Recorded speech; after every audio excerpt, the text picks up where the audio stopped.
the hell's going on? Why is it taking so long? Raider Nation. It's time to connect. Leo, Jay, Nate, Jeff, right. Yeah, silver and black. The crew is insane. Breaking down the madness before you can blink. Another week, wow, another storyline. But the Raider connection keeps it all in line. From Vegas nights to the East Coast grind, we talk that truth, no filter, no rewind. Four voices strong, so buckle in tight. It's time to bring the nation to life tonight. This is the Raider Connection Show, where the silver and black stories flow. Leo, J, Nate, and Jeff on go, breaking every play down blow by blow. R-N-4-L, you already know. Welcome to the Raider Connection Show. Leo with the facts, breaking down the scene. Jay brings a fire, keeping takes real mean. Nate on the road with the vibe and the view. And Jeff swings heavy when the nation needs truth. Wins or losses, we show up proud. Raising Raider Nation, loud and loud. Hit that chat, pull up, don't wait. This is family, this is connection, this is fate. Silver shields up, the energy grows. Four voices united everywhere that it goes. Every first down, every heart rate hit. Raider Nation stays locked, we don't quit. This is the Raider Connection Show, where the silver and black stories flow. Leo, J, Nate, and Jeff on go, breaking every play down blow by blow. R-N-4-L, that's how we roll. Welcome to the Raider Connection Show. So grab your drink, hit subscribe, let's ride. Raider Nation strong, we never divide. From kickoff to the final echo, you're tuned into the Raider Connection Show. Hey!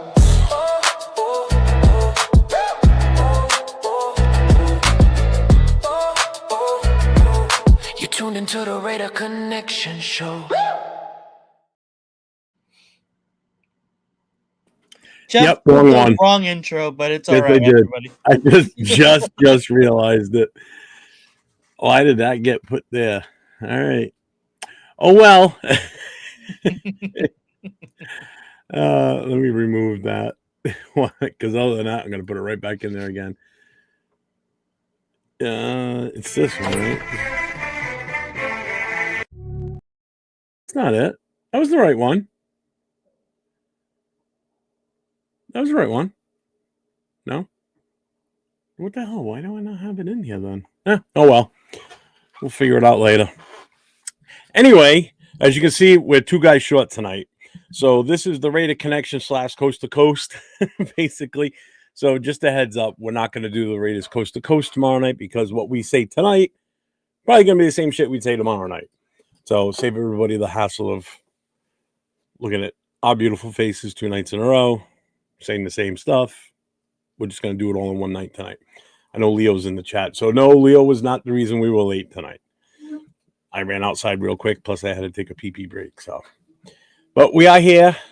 We are here. All 4 channels are streaming. So make sure you hit all 4 channels. Hit the thumb, hit the subscribe, hit the notifications, spread the love. Make sure you get over to my guy, LV Raider 10. Your mic's muted. My bad. It's all right. Make sure you get over to LV Raider 10. If you haven't subscribed to him yet, make sure you do that, please. Hit the notifications for him and give him a thumbs up. And if you spend the show watching on his channel, fine with me. So let's see who we got here. We've got Alon's in the house. What's my guy? We got Big Luck. Daniel Berry's in the house. Let's see. Hits Boy's here. What's going on? Leo's here. He is working, so he's running. He's not going to be on with us tonight. He's got to get everything ready. He's going to Houston this weekend. Julian is here. What's going on? Raider Paul's in the house. Let's give him this one. Raiders. Jason Downs is here. What's going on? And Aiden's here. What's going on? What's up? So, I take it you watched the whole game on Sunday? Yeah, I did. I think I missed like half of the first quarter.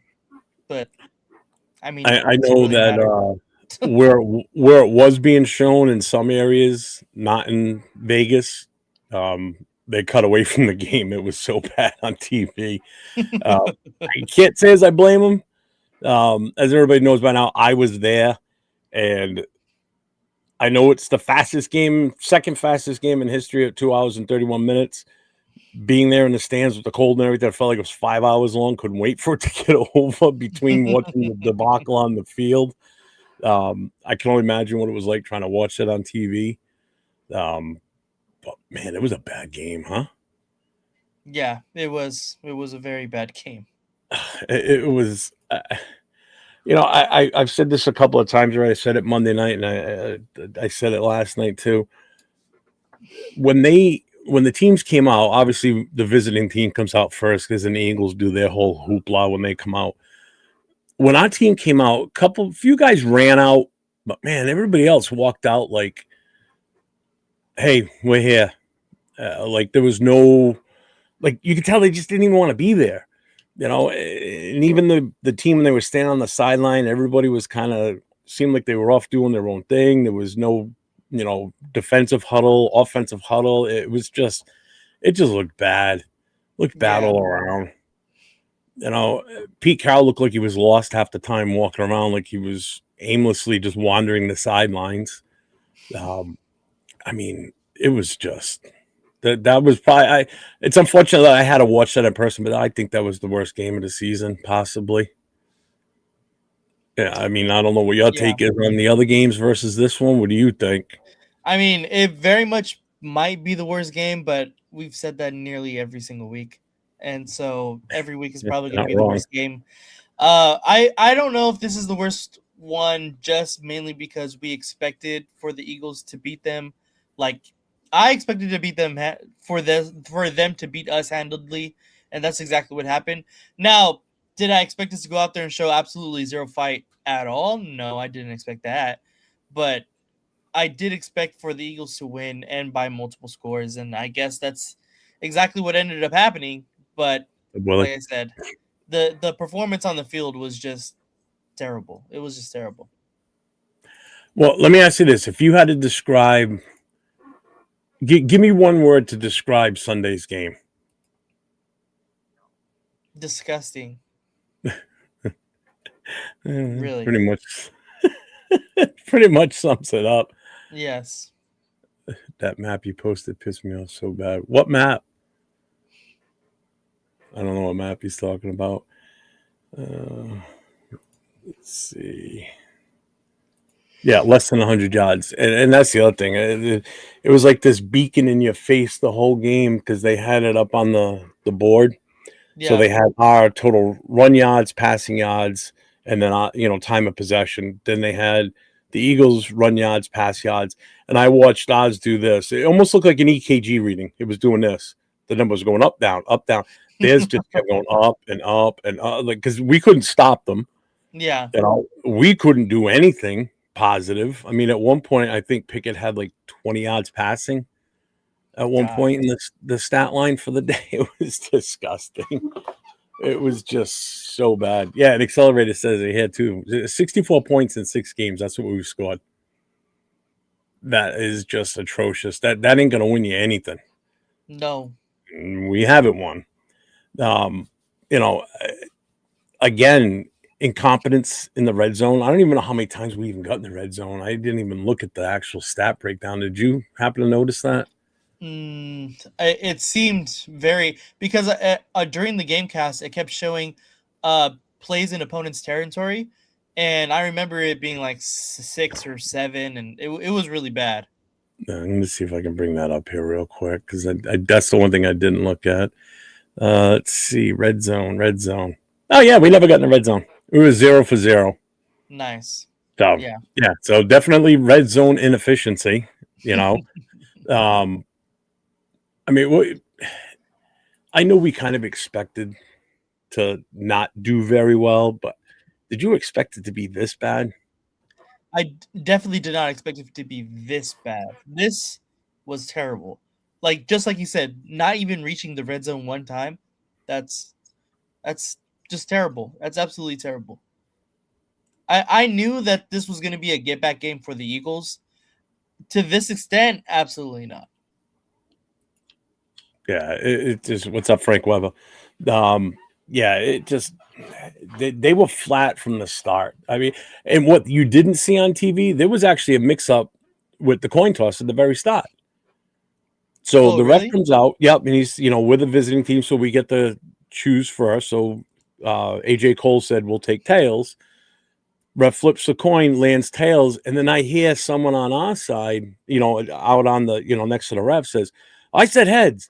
And the ref stopped. He was on his way to bend down and pick up the coin. And he looked up at our guys and he goes, you said tails. Calls tails. You want to kick or you want to receive? I'm like, we can't even get the kick. We can't even get the coin toss without some sort of controversy or bullshit. Jesus I was like, Christ. oh my God. Do you guys just talk to each other? No. People confuse what shows are about, I guess. I don't know. The only time I have seen the Raiders rally and show excitement has been when Brock has made a sick catch. Yeah. I mean, and there wasn't many of those this weekend, that's for sure.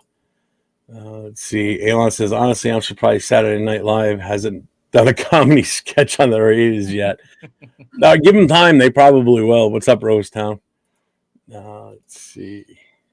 They're waiting for the end of the season so they can get even more ammo. I mean, I don't know how much more ammo they need. We're just awful. I mean, did you see a difference with what we were doing with Pickett starting this game? Did you see anything that you thought might have been different from what you saw when Gina was out there? I mean, honestly, not really. No. Um, it seemed like to be the same incompetent offense that we're used to seeing. Mm, I, I don't know. It really everything we're trying to do differently. It just seems like it's staying the same. Even when we try to plug in new players or try to give someone else more looks or whatever it may be, everything is just falling apart, and it's honestly really just kind of us hanging on to let's just get through the rest of this year. That's what it kind of feels like as far as the team's performances have been. Yeah, So like just put us out of our misery. really, that's exactly what it feels like. And now Geno Smith is coming back against the Houston Texans, who's going to be absolutely killing him. So, What the hell am I here? And again, it's like now I'm starting to really feel like Genty wasn't. Obviously, I felt that way when we made the pick, but I know we've been saying a lot that Genty this, Genty that, but then we always throw that out there like it's not all his fault. But after watching 805's film breakdown again tonight on their show, he's still making these bad reads on the cuts and such. So I mean, how much the is thing it? about it is that he doesn't trust the blocking that's ahead of him. Oh Obviously, the hell blocking no! is supposed to go like a certain way, and the hole. Obviously, sometimes the hole will open up. Like that's just gonna happen. But because Genty doesn't trust the blocks that are ahead of him, he tries to make something out of nothing when there is something. If you just read the hole and just follow it, that's what the play was designed for. But instead, because has PTSD from everything falling apart, nobody blocking ahead of him, he tries to make something out of nothing when in reality there's a hole there. So he tries to cut back and he cuts right into people. That's what happens all the time.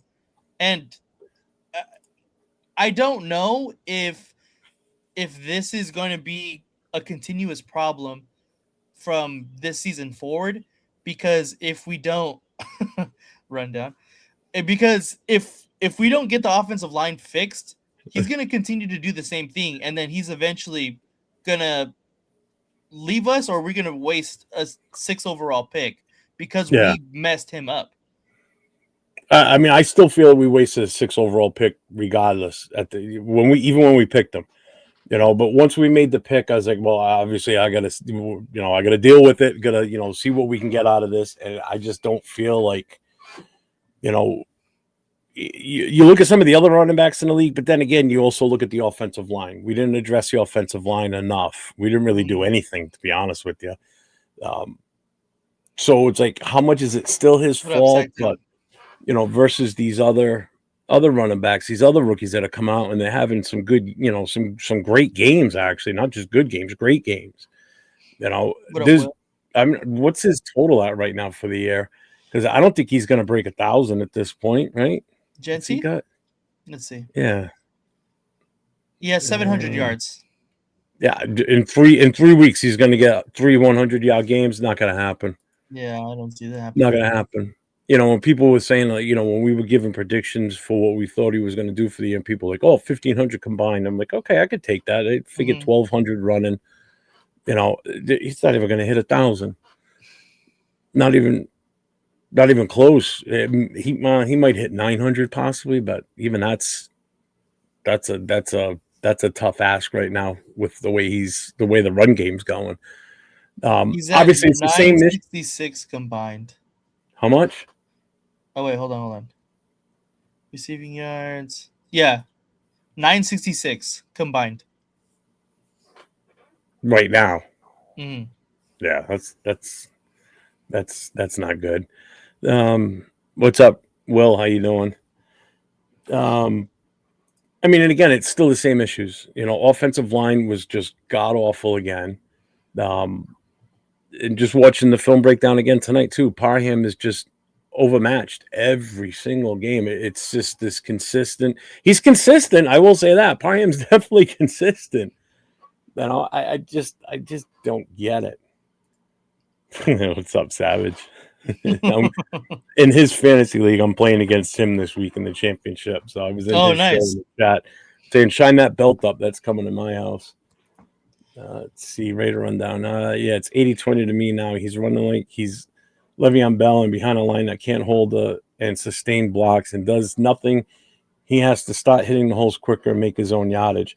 And the cuts too, like the holes. Like you see the hole yourself when you're watching the film, but he's not reading it fast enough when he's approaching the line with the ball and he's making the wrong cut and he's running into traffic. And he's taking unnecessary hits too. So that's gonna keep tallying up on him. What did you think of Pickett's performance though? As far as what he had to deal with. I mean,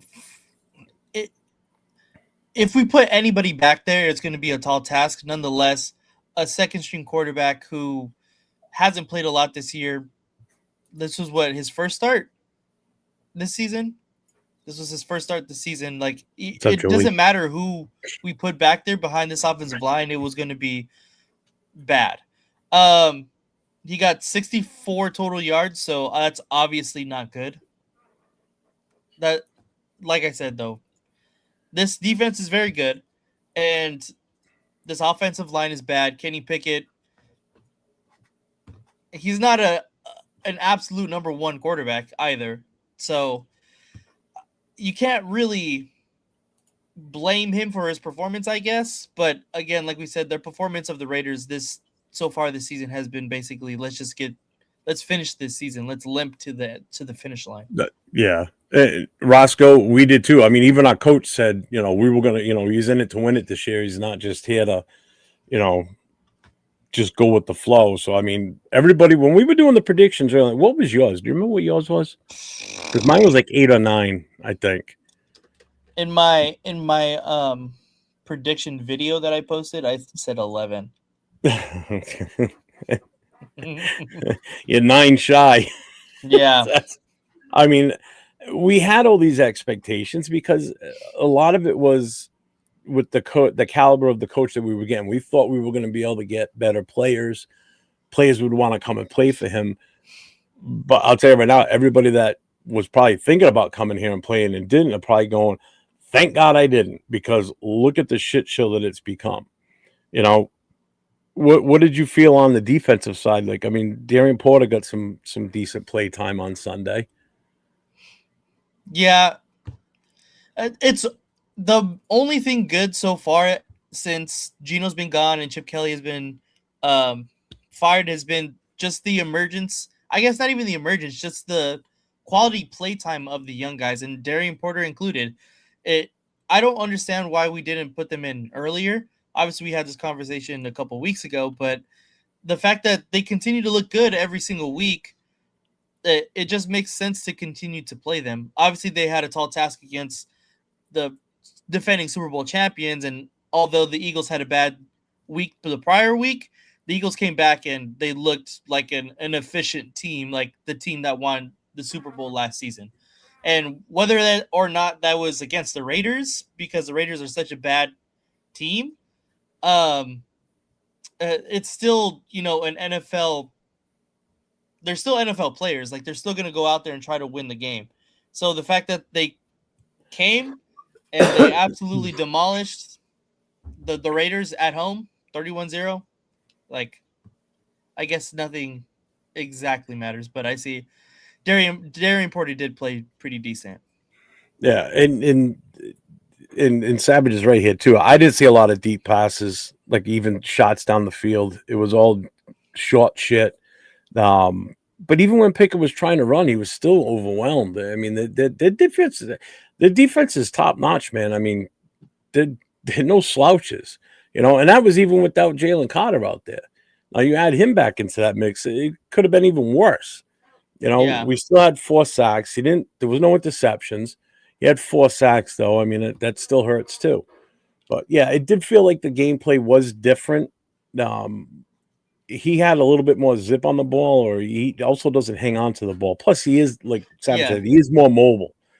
Like I think he has a better pocket presence than Geno. That's for damn sure. I saw that last week when he was in. This week you saw a little bit of it too.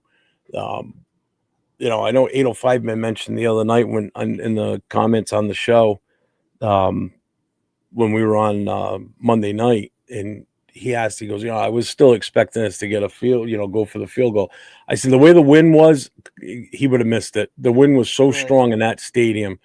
It was just whipping in there. I mean, the whole time, my nose still hurts from like wind burn. He would have probably missed it. I guarantee it. And it wasn't a short chip shot one either. I think it was going to be like a 50 something. That ball would have gone one way or the other. Yeah.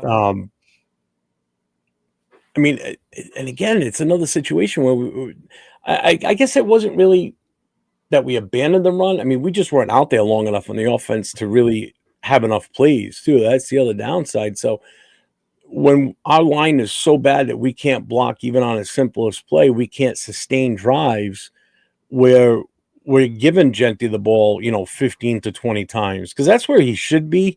And that I really feel like he should be in the 20 to 25 touches. Mm-hmm. And in some cases, he's not even getting more than 10 for most of these games this season because the line's so bad, that's where I turn around and say it's not entirely Gentry's fault, because he's not getting enough times to touch the ball to do what you expect him to do. Yeah. Let's see. The poison Kool-Aid. I think everybody did. Yeah, Jason said he goes, he had 11 wins and 1,300 yards. I thought he would have had at least 3 100-yard games. I thought so too. I thought for sure he was going to have a couple of those. Yeah. Thanks, Teflon Don. Yeah, and that's the other thing. You look at the players that left, and look how they're doing. Now this keeps coming up too about Burrow. What's your take on that? What do you think? Burrow? Yeah. It's just clickbait. No, Burrow is not going anywhere. He said one time in a press conference that he was not having fun playing football at this moment because the Bengals are not playing good. And everyone is taking it as he wants out of Cincinnati and he doesn't want to play in Cincinnati anymore. So let's go and try to trade our entire franchise to go get Joe Burrow, when he's going to be in just the same predicament as he is in Cincinnati over here, with probably even a worse predicament because he doesn't have Jamar Chase. He's going to have a bad offense and a bad defense plus Joe Burrow. Yeah, it's not good. But, I mean, it just if we can address in the offseason, obviously free agency, if we can get offensive line help, that kind of changes everything, in my opinion. If we can bring in at least 2 additional free agent offensive linemen that can help us, then I'm all for going and getting the quarterback in the first round if that's the plan. But again, we don't even know what's going to happen with the coach situation. Exactly. And You he is know, and not gonna, if we don't get a competent head coach and mhm. offensive coordinator by next year, and we have Joe Burrow, then it makes no sense. There's no point in have hypothetically had traded for him. You know, and now we go from this game that we just saw Sunday, where the Eagles just totally embarrassed us, just like the Chiefs did, about a month or so ago. And now we got to roll into Houston. You know, so I mean, we beat the shit out of this game enough. I mean, there's no highlights. Max got a sack. Um, there was the whole cleat issue. One thing that wasn't shown on TV was they sent Tyree out on that drive that Max got the sack on. They sent Tyree out at least 3 times. And once he got within like 10 yards of the huddle, Max turned and looked at him and just did like a violent wave off, like, no, get out of here. Because they kept trying to get him off the field Yeah. because they wanted him to change his cleats His too. cleats, yeah. That was the big thing. So once he got the sack and that ended that drive, that you saw him with the white cleats on after that. Yeah. But yeah, so it's like every time I'm like, first of all, that's who you're going to send out there to replace him with is Tyree. We would have given up a touchdown because I think we stopped them on that drive. Mm-hmm. And I even turned and said to the guys behind me, I said, well, you guys are going to get 2 points right now because our offense is so bad. We're not going to get out of this 1 foot. We were at the 1 foot line. Mm-hmm. We're not going to get. And then Genty ran it for like about 3 or 4 yards and gave us some space. But so anyway, so now we roll into Houston. What's your feeling on this one? And I think they're probably even a better defense. Yeah, Gino is going to get absolutely killed out there. Jesus Christ. Sounds like my house. Gino is going to get probably demolished back there because I think the Texans probably have one of the best defenses and front lines in the NFL. So the fact that Gino wants to come back this week, I don't know what he's thinking. I would just take the seat on the bench, bro, because one, it's obviously not working when he's in, and it's obviously not working when he's out. Fans have already turned on him. He's already turned on fans. There's no point. Like, it's okay. Let's, just wash our hands and call it even, like, just stay out of the way. But also, Gino does give us the best chance to lose the game also. So there, you can also take it from that point. So to me, I don't think Gino should be back there just for the fact that I don't think the fans have any confidence in him. And I also don't think he has any confidence in this team. And he's shown he's not a good leader. And that's not who I want there back there at quarterback, commanding our offense, commanding this team, no matter how many games are left in the season. So to me, I think Gino should just, take the seat on the bench for the rest of the year. But I think he's already appointed the starter for next week. So yeah, well, I mean, we all know based on what we've seen already this season that Pete's not going to bench him, and Gino's not going to bench himself because this is like the only chance he's got to. If he's got plans, if we let him go to him moving on to another team, I mean, he's going to want to keep playing. I mean, I don't know who in their right mind would pick him up right now. I don't want him here anymore. I don't want him on our field anymore. Yeah. But I don't want to see any of our guys that we're possibly going to keep for next year get hurt either. Meaning, whether it be AOC, because, he's as fragile as glass. So, or Kenny Pickett, because we got to have one of these guys is going to be sticking around for next year if we bring in a rookie that they're going to have to work with. I don't think either of those guys are going to stay here. I mean, and there's nothing out there in free agency for quarterback. So if we go and draft one in the first round, we better hope he's that damn good because he's probably going to be the starter next year. Nope.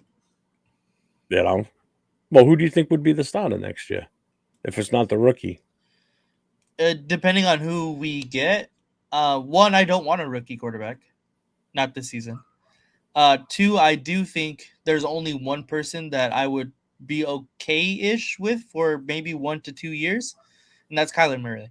Kyler Murray. That's the You only person. want little man? Yeah, that's the only person I'd be okay with for 1 to 2 years, because next year we're gonna get a rookie quarterback. That's the year that I want to get a rookie quarterback, and I I think he would be a decent stopgap quarterback because he's shown he has talent to perform in this league. Um, but again, it all is dependent on who we get at head coach and who we get at offensive coordinator. Yeah. And I agree with you too, Savage. I think we got Caleb Rogers in too late this season. Mm-hmm. Because even the first game that he got time in there, you saw that the kid he's got something. I'm not saying he's like the next superstar for us in the offensive line, but you could see he was already playing better in the short time he was out there than some of the guys that have been starting all season. You know, and then again, he had another good game last week. This week he had some rough day. He had some rough times out there. But again, you got to look at the caliber of the guys he was going up against too. You know, so I like the kid. I like him a lot. You know, Grant got some play time on Sunday too. So let's hope we see more of him this weekend too. You know, and this will be a true test for Caleb Rogers again this weekend. Same thing with Grant too. Mm-hmm. You know. Oh, Burrow said something else today. Did you see that? No, but in the grand scheme of things, it doesn't really matter because he's not gonna go anywhere. And I'm not willing, me personally, I'm not willing to give up 3 first rounders when we're gonna be absolutely terrible, even with Joe Burrow. Yeah. It doesn't make sense. So Accelerate says I'd give up the next 4 years of first rounders for Burrow. And Nate, if Burrow comes here, good offensive linemen will want to come here, and we have the money to pay them. Mm-hmm. I don't want to give up 4 years worth of first rounds. That's a lot. Just like people wanted to play for Pete Carroll, and we got adults in the room now. We're gonna make smart decisions. Yeah, that age like milk. Mm. What's up, AO? Let's see. Guys, realistically, not Fantasyland, how many years to rebuild this roster, both sides? To me, I think it's a lot closer to this. To me, is probably one of the most important seasons in Raiders franchise history, depending on where we land in the draft order. This could possibly be, if we end up with 1 and we trade back and get future 1s, it's going to be a short rebuild. That is my thought behind it. Mm-hmm. I think we could be like a Caleb Williams in a Bears situation. They traded their number 1 overall pick to a quarterback needy team in a quarterback needy draft where it was only the top 2 guys in that draft. And they reaped the benefits because the next season Carolina was bad again and the Bears ended up with the first overall pick again. So to me, it's kind of working the same way. To me, it's the Jets are an extremely quarterback needy franchise as well. They have the draft picks that we could want. If they trade up to 1 and we hold 1, this is a franchise altering move in my opinion. And I think that's would be the smartest decision considering we are a couple of years away still from being competitive in the AFC West, let alone the NFL. So to me, if we end up with 1, I'd want us to trade back. This going to take multiple years for this franchise to get to a competitive standard, and we got to accumulate all the assets we can possibly have. And that's not by trading all of our future first for Joe Burrow. Yeah, and you know what? I'm on board with you because you and I have been kind of on the same page with what we should do with the first pick. And if we do get the number 1, man, that is we get so much value for that, especially a team that's, you know, still a decent team right now, but really wants a brand new, fresh rookie quarterback or even that best defensive player, whatever, you know, whether it's Caleb Downs or Bain or whoever they decide, you know, you could get a pretty damn good return for that and get you the picks that can help you rebuild this. If we don't screw it up like what we did with the back trade, Yes. that could have set us up. We wouldn't be in this predicament right now. Let's put it that way. Definitely not. This team would have been built in a different, pedigree. Basically, we would have been in a different position. We wouldn't be miserable. We wouldn't have gone through so many years of just crap again. So if it's handled right, it could really turn into something spectacular. But now the question is, who would you want to trust the current regime with doing that? That's the thing, is I trust John Spytek. I don't trust Pete Carroll and the coaching staff currently. Yeah, and I don't either. Thing. I believe John Spytek does have the capabilities to pick well, and he's probably been the most competent GM so far that we've had in the past couple of years. Tom Telesco definitely had probably the best draft that we've had in the past most recent years, but I completely believe that your team is built and it has a winning and is stable through the depth of it. And that's exactly what we got in this draft. Obviously, you have to have your stars, of course, but the depth where Jack Besh can turn into an absolute great number 2 wide receiver. You get your offensive linemen who have promise. We've already seen them. The corner Darian Porter looks very good and solid in pieces and spots. Like it's built around depth to have sustainability to win in this league. And so the fact that we're starting to build these pieces, I think can only be better if we continue to do that. Like I said, of course you're going to need your stars, and not everybody's going to be a star, but stars are traded left and right in this league nowadays. Like, you can go get one, and if we truly believe that we are ready to go and win at whatever 2-3 years down the road from now, I think that we can go ahead and trade for the star that we're looking for, whether that be defensive end or wide receiver or whatever the shiny spots are at this point. But I think that we have to continue to build the depth of this team, because that's obviously where we're lacking right now. Yeah. Well, it kills me because last year we went into the offseason saying, we had a lot of holes to fill. And I was saying the same goddamn thing again this year. Last year was a lack of depth. This year, same thing, lack of depth. We got so many holes to fill. And we had 11 draft picks last year, I think it was. It was 10 or 11. I think, right? Yeah. It was close to that, roughly. Yeah. And some of those picks obviously aren't even on the roster anymore, which makes sense. I mean, some of the later picks don't tend to usually make an NFL roster anyway. You're taking a gamble on them. If they're good enough, they tend to make it. But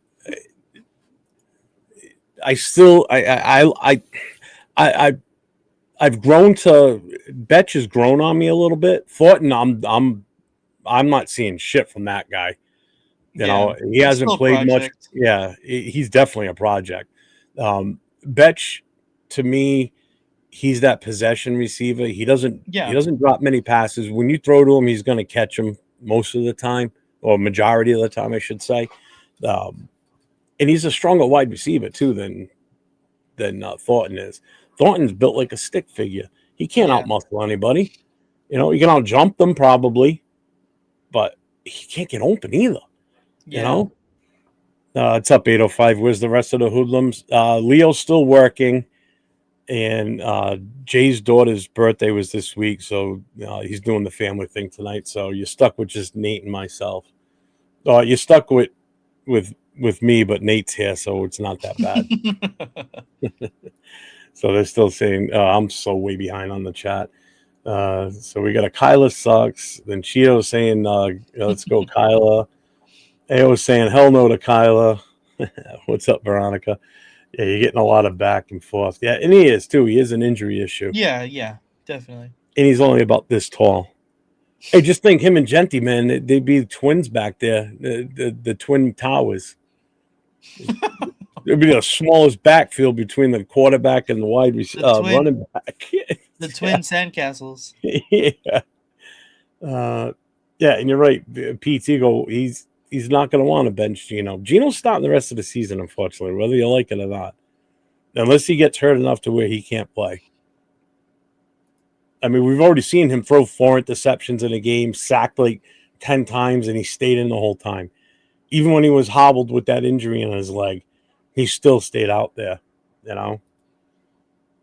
Let's see. Roger started playing at a good time. He was terrible in preseason. Dude, the whole offense was terrible, period. So, I mean, Yeah. I don't think it would have made much of a difference. He would have just blended in with the rest of the crappiness on the offensive line. You never would have noticed anything. So neat. You want another year of hot garbage with no direction of getting better.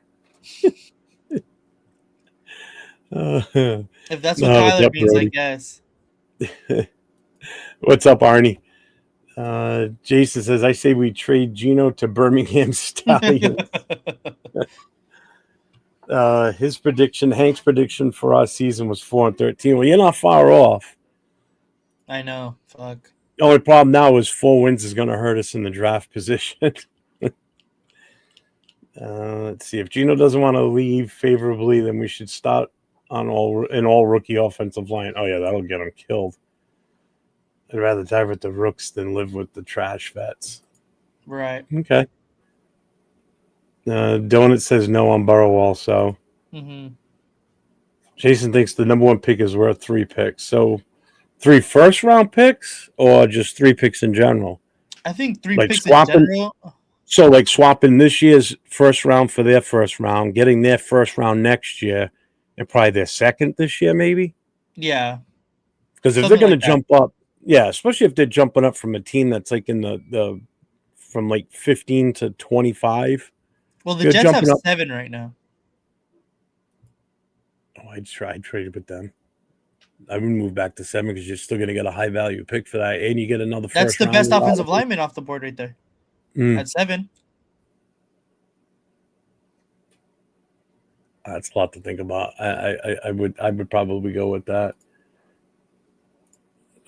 See, I'm not giving up the future draft picks for Burrow with a bunch of holes in this draft. Yeah, I agree. Yep. Mendoza will be starting QB next year. You're not big on him, right? I'm not big on him, no. Who's the guy I that? sent Who you is the it? thing today. Huh? I sent you the thing today about Mendoza and the past. Okay, let's finish. Yeah, that I know what you're chat. talking about. I saw Yeah. that. That's a huge difference between those. Let's go through the chat, and then I looked it up for previous Heisman, and then we can get back to it. All right, yeah, let me catch up here. I'm way behind. Arnie's got a question. Which head coach would you like to see next year? That's a really good question that I think we can probably spend an What's up, entire Martinez? episode on. Oh, this is the rebuild time. So 3 years. Jason says 2 to 3. I agree. 2 to 3. No, and I agree, Brendan. You listen to all offers, no matter what it is. Yeah, even if it's they're looking for somebody from our team, no matter who the player is. I don't think there's anybody that's off limits. You listen to what they got to offer, and if it's too good to give up, then you take it. You know what I mean? If it's going to help the team, you got to remember it's going to help the team for the future. You know, it's not so much for what it's going to do for me right now. It's what it's going to build for us for the future to sustain something, because we haven't been able to sustain anything other than being horrible. You know, we're good at doing that. We've got that nailed. You know, something needs to snap to correct this bullshit. You know, I would only trade for Burrow if we were only a QB away. And I get that too, because we're more than a QB away. Yeah, what is his salary? I don't even know what it is. Which one? Burrows. What's his salary right now? Ooh, yeah, I don't know about that one. And as far as Arnie's first question on coach, I mean, there's so many different options right now. I don't want to retread. I can tell you that right now. Like, I don't want a Gruden 3.0. I don't want somebody that I shouldn't say just got fired, because Daboll's going to be out there. Salah, if we could pull him away, I wouldn't mind. Either way, I still would rather have an offensive-minded head coach, not a defensive one. Because if we do end up going for a rookie quarterback, I want a young offensive-minded head coach. Same. That can grow in that position is, especially if it's a first-time head coach that's going to grow with that quarterback, that they're going to be here for a while. You're not going to get that if Pete Carroll stays. Right. You've only got Exactly. Pete Carroll for a guaranteed 2 more years, fourth-year option. So if we don't get rid of Carroll, that rookie quarterback's only going to have 2 years with him, and then it's going to be somebody else coming in and taking over, and then it could mean a whole different change for that whoever the quarterback is. Now he's going to learn a different system with a different head coach, and that shit doesn't help young quarterbacks. Doesn't help young players. Period. To be honest with you, when you keep switching things. Hank, Appreciate that, Hank. what's up, Mike? Let's see. You trade with the Jets if you get the number 1 pick because they're desperate for a quarterback. You know that's what they're going with their pick. They're not going to take a running back or offensive lineman. They're going to go quarterback because they're hurting so bad. 1,000. Guys, my thought as well: trade out of that first pick and get your picks for years to rebuild. Question: which coach would you keep for next year? I don't want anybody. I want everybody gone. I think everyone should be gone too. As much as I would. I mean, Leonard is still here now, so he is still technically you consider him part of the problem. Yeah. Anybody that's here right now, they're part of that problem because they're still here. Yeah. And, if they had a bigger voice, you would see changes being made.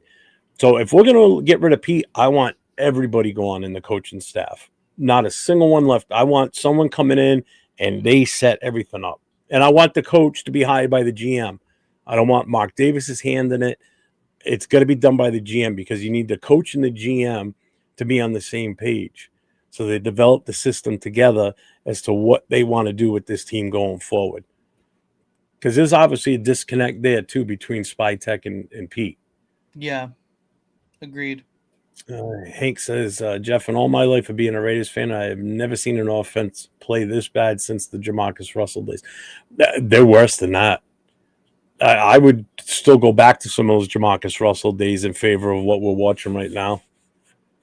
He was just a bad quarterback. He had a decent offensive line. He had a running game.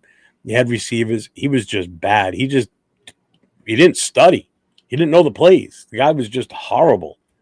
What's up, Cool Kev? Tyler A saying draft Mendoza. Who do you see trading up for Mendoza? I don't think the Jets are going to trade all the draft capital with all their needs. That's the thing is, I think they have picks to play with. In my opinion, they definitely have picks because they still have the Colts picks as well.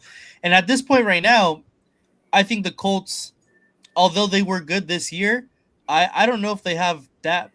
I don't think they're going to replicate it in the future upcoming years. So I would be completely fine with taking those picks as well.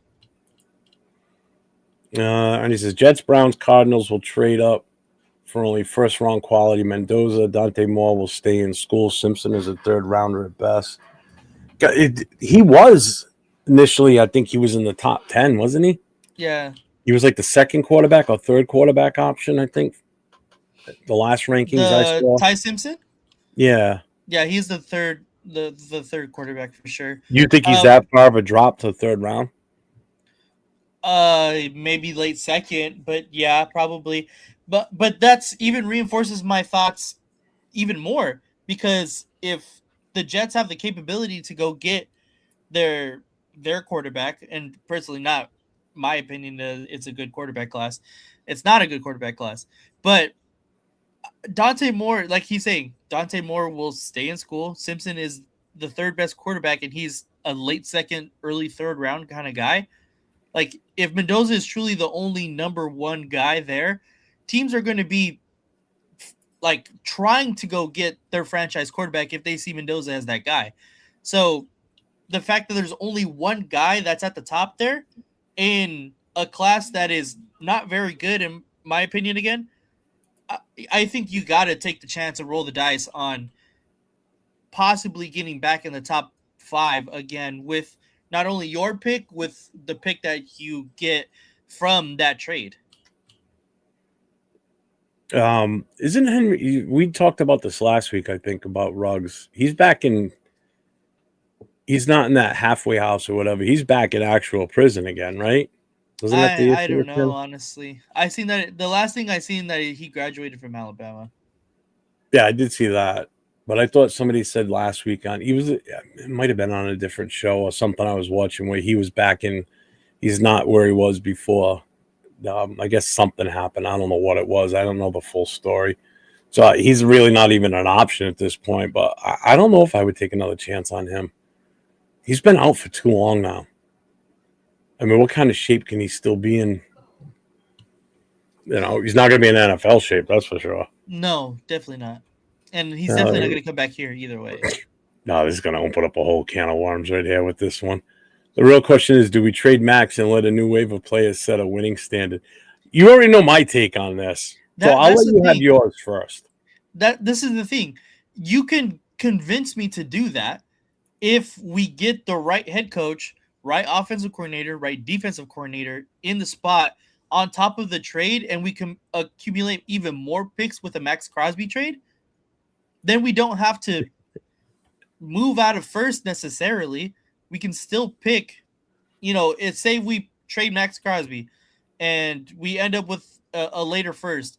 We can replace him with Arvell Reese or Ruben Bain, whoever you say is the best, edge rush in the class, and then go get the best, best player available at the other Doesn't pick matter. that we have in the first round, and Yeah. then you can continue to build from there. I mean, everybody knows my take on the whole Max thing. If a team comes to call him in, I'm listening, and if it's a real good, I'm taking it. I'm sorry. Uh, if it was Miles Garrett on that team, oh hell no, I'm not getting rid of him because you can't compare the two. They're two totally different style players. I just don't. Everybody's. This is my thing. Is what I say is fans get married to players, and like God forbid you get rid of somebody like Max. You know, everybody's like, oh, you can't get rid of him. He's the face of the team, and blah blah blah.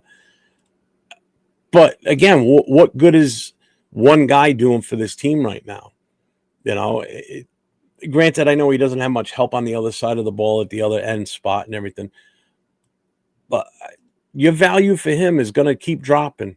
You're going to get less and less of a chance to get anything worthwhile for him.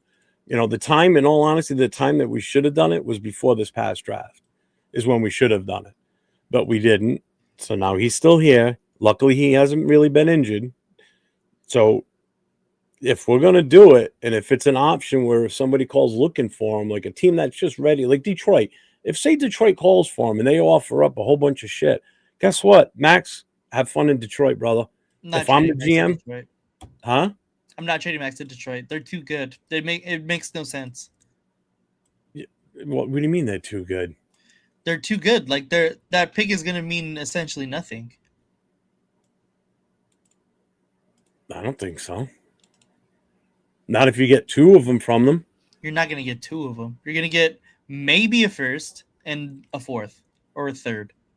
I think you'll definitely get. I think you can pull this year's first off of them. I don't think so. I think you can get next year's. Either way, so yeah, but then you can use that and move that up even more too if you couple it with something else. But then we're playing Madden again. We got to do something. I mean, this sitting still and just The thing is with Max is if you want to be taken seriously as a franchise, you don't trade the absolute pinnacle of what it means to be a Raider in this generation. mhm. Like it that doesn't make any sense in your franchise's overall kind of look across the league, because then free agents aren't going to want to come here. College agents aren't going to say, hey, we want to go to the Raiders, or hey, you should be, taking what's it called, like doing the whole draft process with the Raiders, because they're not going to want their clients to be going to the Raiders. Like it just doesn't make any sense. Obviously, like if it puts us in a better situation, then it has to just make sense. But trading a super late first rounder for the this generation's, Howie Long or whatever. Oh, Like, it doesn't make sense. That's putting a lot of pressure on. Going to bed. Yeah. Good night. Good night, Nate. Good night. And Jack's off to bed too. Later, Jack. Let's see. And Arnie, yes, this is, I think, the worst offense I've seen, or the worst team. This beats the Art Shell, yeah, by far. I meant waiting another year for a QB or a real plan. Let's see, where are we here? Yeah, I always don't have high expectations. Yeah, this season's just been a Giants can beat Vikings. That's what we need. We I need the agree. Giants to win too. Yeah, I agree. Donut says if we trade back, I'd prefer to trade for both of the Browns' first round picks. I wonder what they're going to do. Would you imagine if they draft another quarterback? I mean, I can totally see it happening. I can too. 1,000%. Hey, I mean, eventually they're going to get one to stick at some point. If they keep drafting quarterbacks. Yeah. I mean, god damn, they had what, 5 or 6 on their roster at the start of preseason. Yeah, crazy. That's insane. I mean, I don't know. To me, I don't know. I don't know. Fuck the Browns. Who cares? That's their problem. Arnie says for Nate, which college QB are you high on right now? I'm just not super high on Mendoza.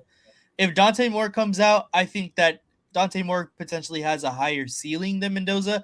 I think Mendoza is definitely the most ready right now today to start in the NFL for sure, but he doesn't have the highest ceiling, and that's not what the Raiders need right now. The Raiders need a high potential guy because this is going to be our future franchise. Like, if someone like, I can't even think of a good situation. Like if the Rams drafted Fernando Mendoza, he would probably look like the best quarterback in the league because they have all the pieces surrounding him and everyone with the support along with the coaching staff to make him and be his best potential self. The Raiders don't have that luxury right now. The Raiders need to get the potential or get a higher ceiling guy because we're going to need all the potential out of this player, especially if we're picking someone at number 1. I just don't think Fernando Mendoza has the highest ceiling in a quarterback. I mean, he's probably not. He'd probably be what in the past couple of drafts of the quarterbacks. Where would you put Fernando Mendoza? That's the big question to me. Like I'm putting him behind nearly everyone except for like JJ McCarthy. Even Cam Ward? Yes. So that's like 12 people. Shador too? I'm saying like first round quarterbacks because he's going to be a first round quarterback. Well, I knew Dart wasn't going to be behind him. No, that's what I'm saying. And I totally forgot about Dart too. Yeah. Like he would probably. Wow. You know what? Now that you just said the 15? Name of the team too, by you saying the Rams, I could see that with them too. Be honest with you. I mean, number one, you got the coach. That's for damn sure. Yeah. That would do miracles with that kid. I mean, just look at his receiving core. You know, you got Devontae, you got Puka, you got a hell of a running game. You know, man, you can imagine the Rams are. Oh my God. Yeah. You Raider fans that live in LA would hate every minute of that. I already do. Well, just like you were afraid that the Rams were going to take Dart last year. Like if the Rams. Yeah, I was. So Joe Burrow is $48 million. Jason said. 48 mil. Yeah, yep. I don't know about that. Yep. The OT class is thin, but the inside offensive line class is very good. Yeah, there's some good guards. Minter and Spytech for 2026. As a whole, there's a lot of good O linemen in the draft. Go all in on the draft. Yep. Here's one for you. Hire Dayball, swap picks with my. He's saying the New York Giants and get Dart. Oh, with the Giants and get Dart. Joke's on you, Leo. Dabble is fired. He doesn't have any association with the Giants. We can just pick him up for the free. We don't have to trade nothing. Cap is his cap hit is 25. Oh, okay. Arnie, another question. What are your thoughts on Clint Kubiak, OC from Seattle? Are you okay with him if he were to come in here? He would have to be paired with a good defensive coordinator, and I think I'd be okay. I think I'd be okay as long as we commit, as long as we allow him to be the coach of our future. That's why. Yeah, Hank, only if we get rid of Pete. Yeah, I agree. Nope. Got to take a shot at drafting a franchise QB. Never know when we will be in top 3 again. I don't see us getting, top 3 maybe, but I don't see us climbing out of the top 10 next year. Do you? No, and I get that sentiment, honestly. I do understand that part of it. It's just that I think we have to be smart with the picks that we have right now. And to me, picking Mendoza at number 1, it just doesn't make sense considering all the holes that we still continue to have. I wouldn't mind Mike McDaniels as a head coach. I'll take him as an OC. Yeah, same. Pick says I'd trade back to 15 and take whoever falls. That's BPA, ideally Sonny Styles. All right, so Money says, so you guys honestly think the Jets with their record this year and has been in the hunt for first overall is going to trade all that draft capital they have to move up? They could have tanked. But they have a lot of picks this year. Well, they trust me, they attempted to tank because they got rid of Sauce Gardner. They got rid of what's his name to oh shit, what the hell's his name? Quinnen Williams to the Cowboys. Yeah, where did he go to again? Cowboys. Cowboys, that's it. And look at the Cowboys, they got better. Mm-hmm. So I could definitely see the Jets going all in. I mean, they got to do something. They're in the same boat we are. They've got so many holes to fill, and they're in a tough market too, man. That New York media is tough, and they've just been shit for so long too. The fan base is just livid over there. Mm-hmm. Dante Moore might be coming out, guys. Will Stein left for Kentucky. I don't know. I think it depends a lot on how far Oregon goes this year. I think Dante Moore could still get actually a lot out of returning to Oregon, in my opinion. I don't see why he wouldn't, but if Will Stein actually did mean that much to Dante Moore, then maybe he comes out. But we still have to see. I think it depends on where Oregon lands. Ray Knight says Cam Miller didn't look that bad in college in preseason, and Brady vouched for him. So why isn't he playing? Good question. I mean, they never called him off the practice squad. We just went with Kenny Pickett and Gino. We never had that third quarterback option. I mean, preseason in a way. I mean, if he's still on the roster next year, which he will be, I mean, it's going to be a rookie contract with them. I mean, he'll compete next year. I mean, who knows? If he's improved, I mean, he may make the starting roster for all we know. The 53. Next year is AOC's last year on the rookie contract. That'll be his first. Yeah. So he's here at least till next year, unless we let him go. Right. Or if somebody wants him as a backup. I mean, don't get me wrong. He's not a bad backup. I would take him for like a game or two if we have to. Not. Yeah. He's he'll be a backup, but that's what his career is going to be at this point. I always hoped, I had higher hopes for the kid. I really thought he was going to have something, but I don't trust any quarterback with this team right now. Yeah. There's nobody that could shine back there. I don't think Michael Vick could even survive back there with this team. Maybe Michael Vick, 2004 Michael Vick, maybe. He would be the only one that would have a possible chance, to be honest with you. Seriously. There's only two people I think could play behind that offensive line, and that's Michael Vick and probably Barry Sanders. Because Barry Sanders, obviously, his offensive line wasn't as bad as this, but they were pretty awful. What's up, Rated New Central? What's going on, man? I think Dante Moore comes out and the Jets pick him up.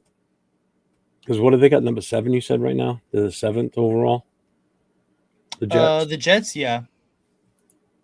And again, there's so much, and it's funny too, because there's so much fluctuation that could happen in the next 3 weeks where, teams that are like the Giants could go fall as far back as, 5 or 6, I think.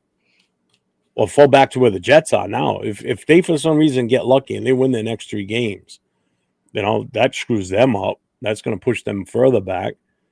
But we need the Giants to win a game. Let's see. What do we got here? He got moved to medium security. There it is. He got moved to medium security. Some bad shit in custody. All right, so that takes care of Henry Ruggs then. Man, I am still way behind here. I got to speed this up. I gotta cut through some of these. Ruggs is back in prison. Yep. What's up, Shopkey? Haven't seen you around, buddy. How you been? Oh wow, you are far. Holy crap. Finding a number 1 wideout in the draft has high bust rates. Yep. Thank you, Nate. Elite first. What? Let's see. I got to skip through some of these. 0 chance Max only gets 1 first on a trade. Easily worth 2 first. I trade him. He'll be well past his prime before they get enough other pieces to compete. Yeah, you're right, too. Oh, God, I don't want to hear that. Gruden 3.0 So on card clock. That just drives me nuts. You trade him if the new coaching staff has a vision. And that's the other thing. We still don't know what's going to happen there. I mean, do you really think Pete's here next year? What's your honest opinion? I really don't think so. Now, do you think we come right out and fire him, or we give him the option to I mean, obviously that's going to be like behind the scenes, so I don't know. But I think it's just going to end up in a firing because I don't think he's going to willingly step down. Tyler, don't trade Max. See, a lot of people are going to say that. You know that. If we want to attract a good head coach candidate, we're going to have to use number 1 on Mendoza. Got to have good QB or promising prospect. Not having either of those is why we didn't get our guy and got Pete. That's part of the reason why we also didn't get Cliff Kingsbury, because we couldn't pull anything off to move up to get a quarterback. Whether it was Jaden Daniels or Caleb Williams, either one of those two, I think we would have got Kingsbury would have come here. If Detroit came calling, I think Max would welcome the trade. Probably would. Well, that's his hometown, or his home state. Max should play for a winning team. See, I don't care where he goes, to be honest with you. This whole, let him go to a winner. I don't care where he goes. As long as we get good value in return for him, that's how I look at it. Whatever's going to give us the most bang for our buck, I'm good with it. I don't care if he goes to Cleveland. Yeah. I don't think he's got a no trade clause in his contract. I haven't heard that, because that would have come out. I don't think so. I don't think so either. Did the Browns keep their head coach? It's a miracle that they keep head coaches as long as they do. I don't get that. I bet Cleveland takes Caleb Downs, helps their defense in Ohio State project. I think we get better O-line and we start from there. It's definitely the trenches. And I said that before the draft last year. If we don't address the offensive line, because we were going into the start before the draft, we were going in with Parham and Meredith, Putnam, and then you bring in Kappa, which still blows my mind. Makes no sense. Then you bring in Forsyth. He's hit or miss. I will say Cap is better at center. Not great. He's better at center than he was as a guard. But, I mean, again, we took a hit on the offensive line when JPJ got hurt and Colton Miller got hurt. Colton's listed on the injury report this week with limited. No. Yeah, I know. I don't. I love the guy. I don't want him to play this year. For what? Dolphins could pick him up. Burrow's proven to be sidelined too much. Yeah, I mean that is true. I think Mendoza is as good as May coming out of college. No way. No way. You're still putting Drake May over him? Yes. Nate gave examples how Mendoza doesn't have potential. His best quality, in my opinion, is pocket presence and ball placement. Look at Leo's not even on the show, and Arnie's ripping on him about his Shutout jersey. I love it. Oh, what's up, Finn Sweeney? Texans winning Super Bowl, best team in the league. Well, obviously you got a Texans fan here. Well, we'll see you guys on Sunday, and enjoy the win we're going to probably give you. Oh, we know what we got 2 wins. Where are we going? The only thing we're doing is going further into the draft with the number 1 pick, hopefully, at this point.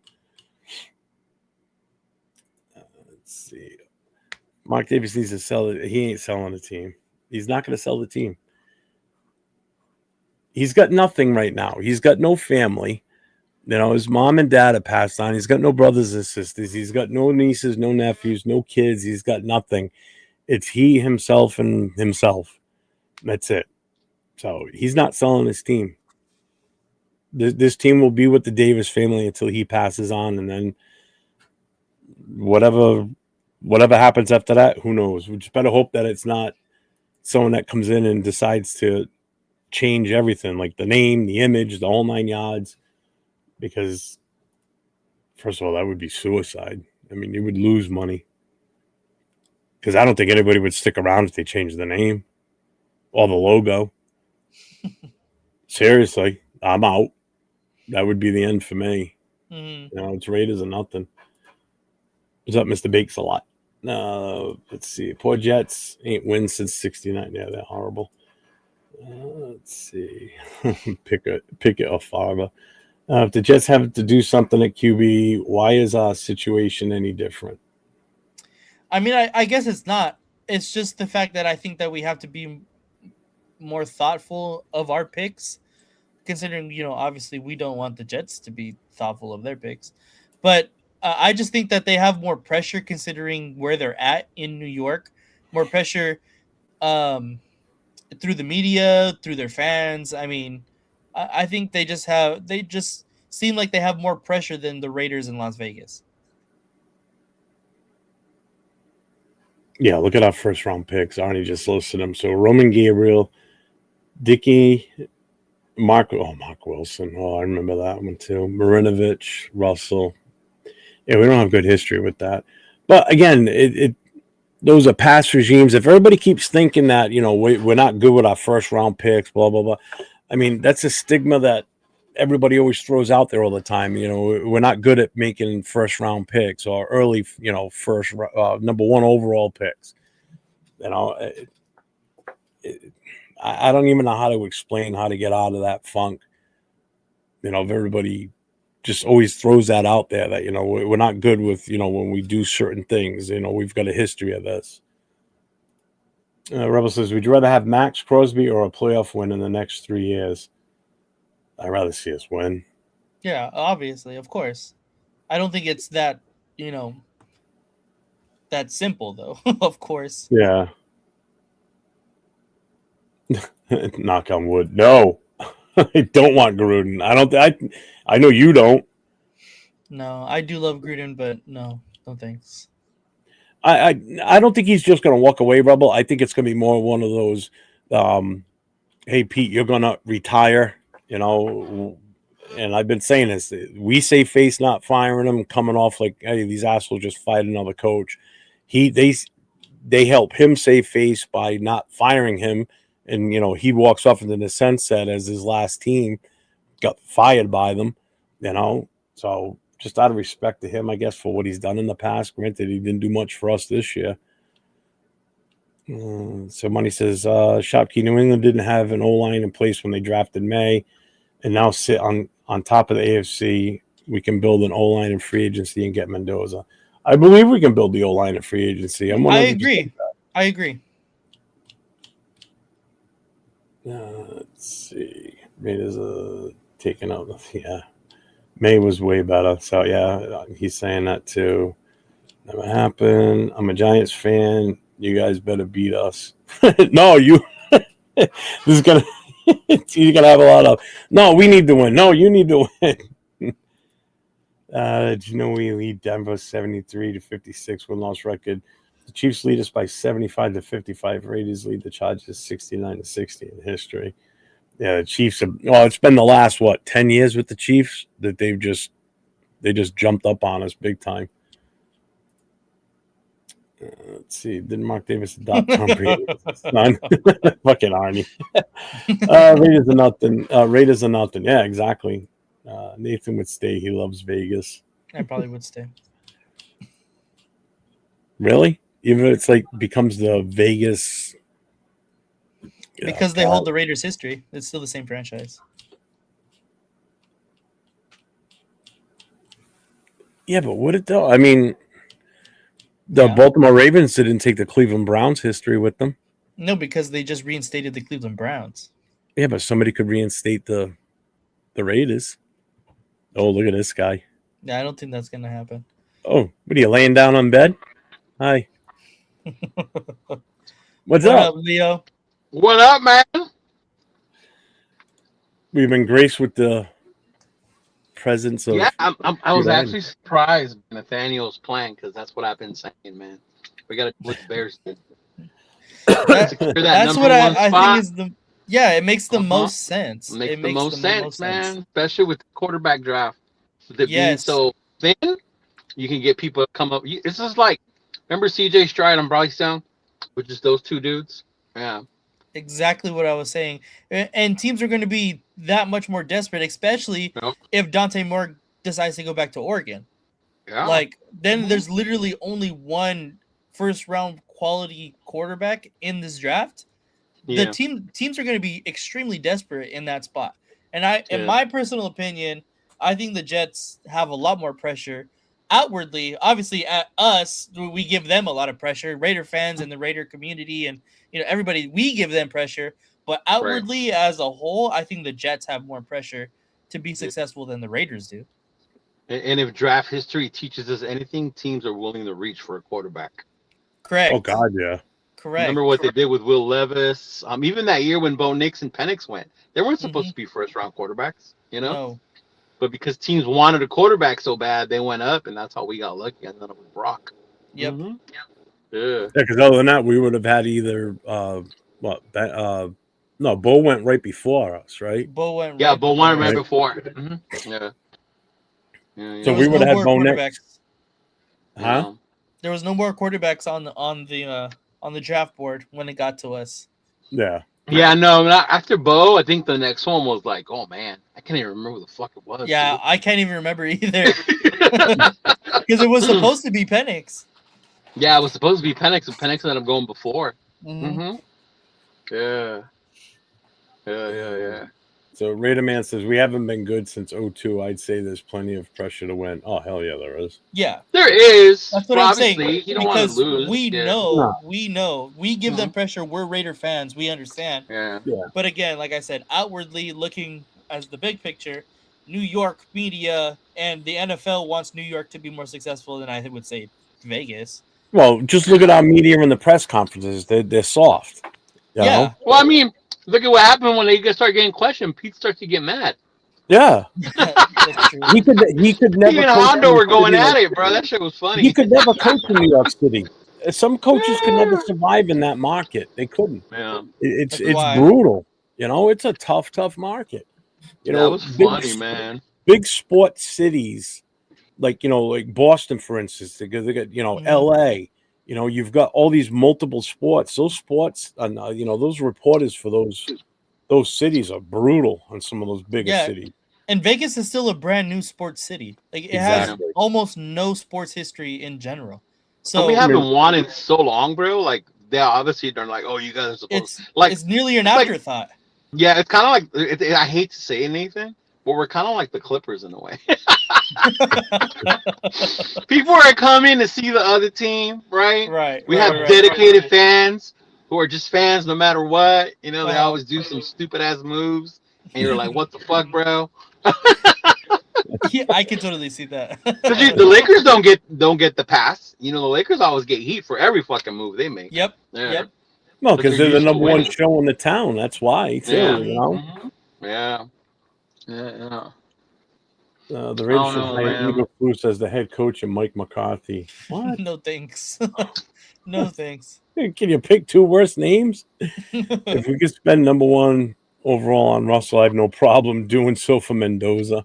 See, that's your PTSD talking right Yeah, there. exactly. That's your PTSD talking. The thing with Russell, they didn't do their homework on him, right? Oh, Like, no. had they done their homework on him instead of just Al being in love with his arm, they would have seen he wasn't the guy. Yeah. But, Well, if they would have done the better scouting, and if they would have talked to some of the coaches, the coach didn't want him. I know. Mm-hmm. Oh, this is a Leo question right here. What's that? What's up, Jay Morgan? I'm new on this channel, so I don't know if you guys talked about the Chiefs yet. Do you guys think their kingdom is done?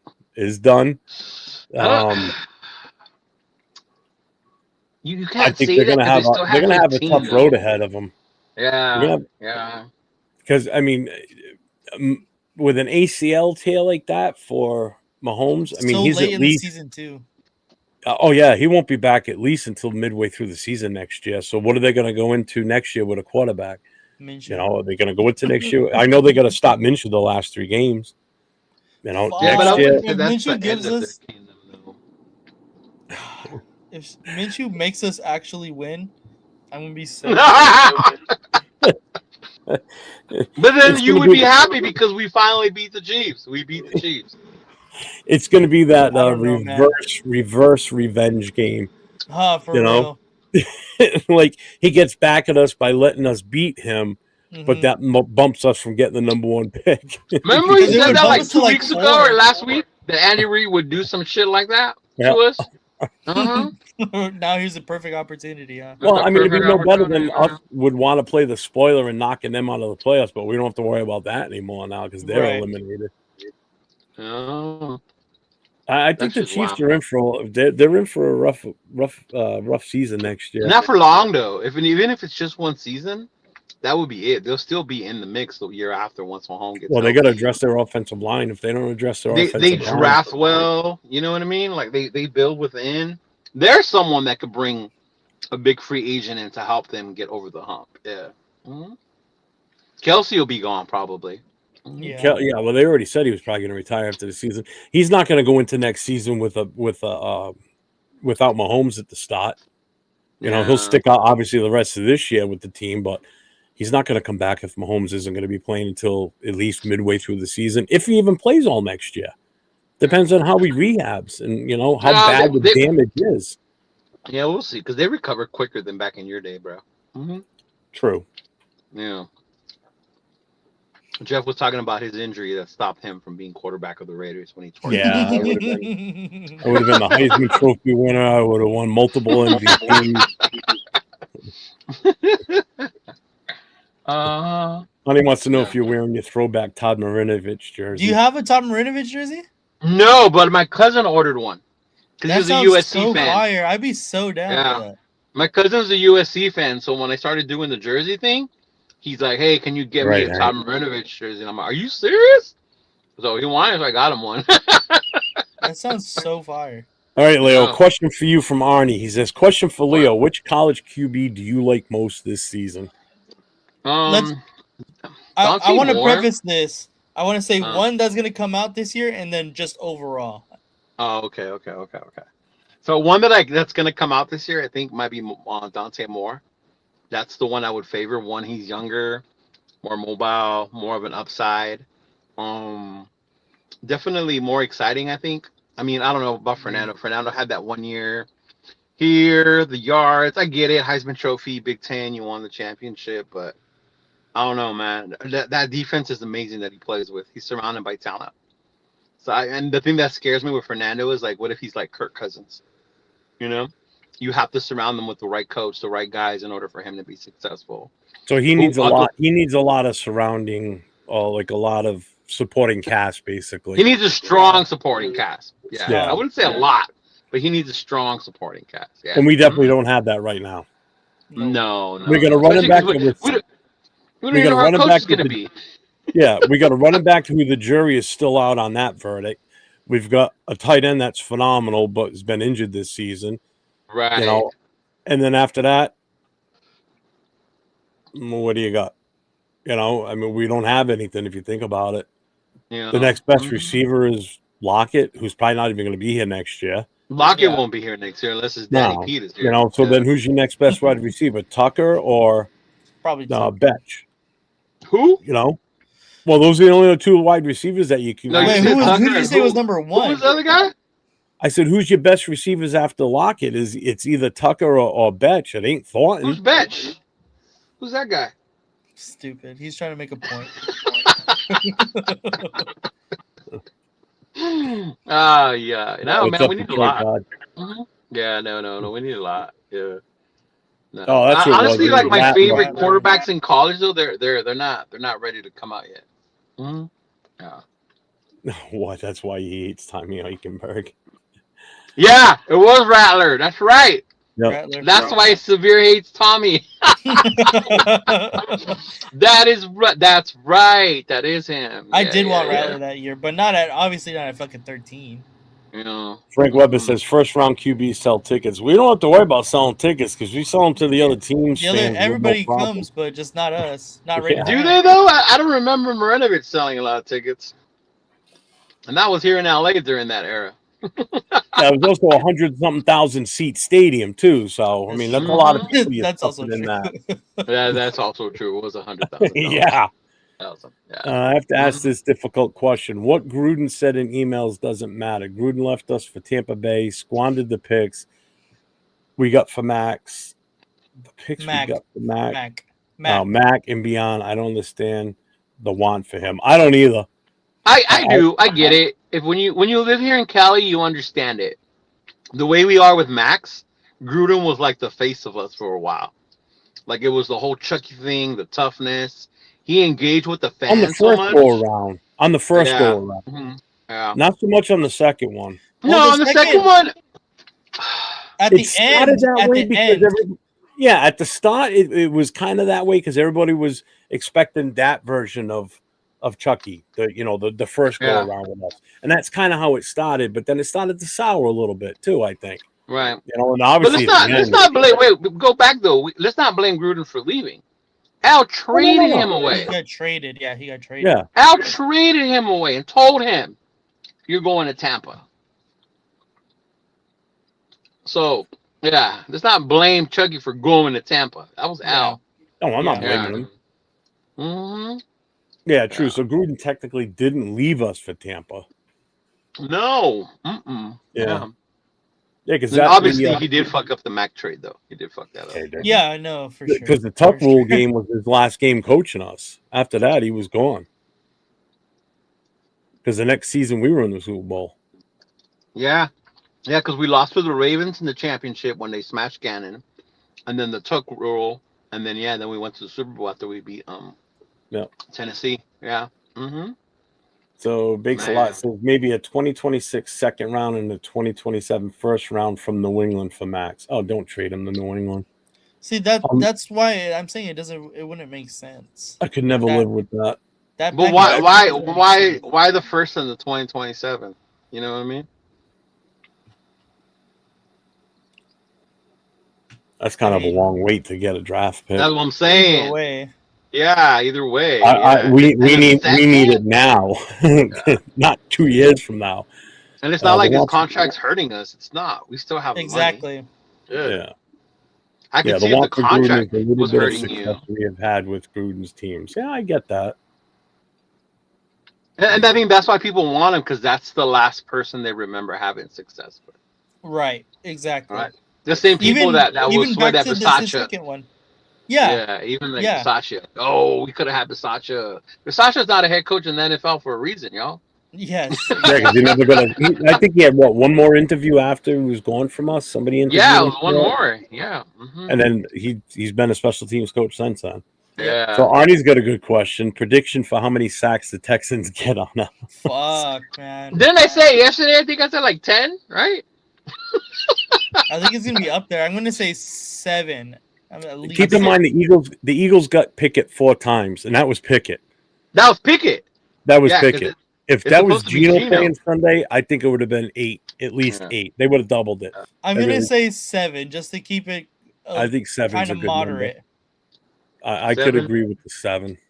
7 little chickmunks sitting on a branch. The better question is how many interceptions you think he's going to possibly throw. I think he's good for at least 2. At least 1. At the Kenny or very Geno? least 1. Geno's going to start. Geno's starting. Oh, yeah. Yeah, I see an interception. Yeah. I see at least 2. I see me and John walking around the stadium a lot more than being in our seats. There ain't going to be much to watch on the field, that's for sure. Yeah, I don't know about that. I mean, who knows? Watch them surprise the shit out of everyone and make it a competitive game, bro. That would be the best thing for me. Mm-hmm. You think Piva's going to go that far to fall to the 7th round? Not the 7th. I mean, people are saying that if you base it on what he did afterwards, so the whole character thing. So he'll kind of get like the Shador treatment, right? Like, we don't care what you did. You were this, you were that, but look at your character. So then all that's going to come into mind. That's what they're saying now. Obviously, he's going to get interviewed and see how he does in the interview. But they're saying that cost him being higher round because of the way he acted. Yeah. Mm-hmm. I still think he's like a late second talent wise. I think I said we said what, like 3rd round? 2nd or 3rd, yeah. For him? Yeah. Yeah. But he's another one that's young. He's another one that's small too. I don't know why people think he's big. Is it because he runs? Who, Pavia? Yeah. No, he's little. Yeah. Yeah, he's not 6 feet, y'all. He's Mexican. That was the meme you guys put up. One of you put up in the chat the other day where it was Peter Dinklage on the desk from Elf running across the table as a little. Yeah. Yeah. That chart might say 6 feet, but wait till the combine.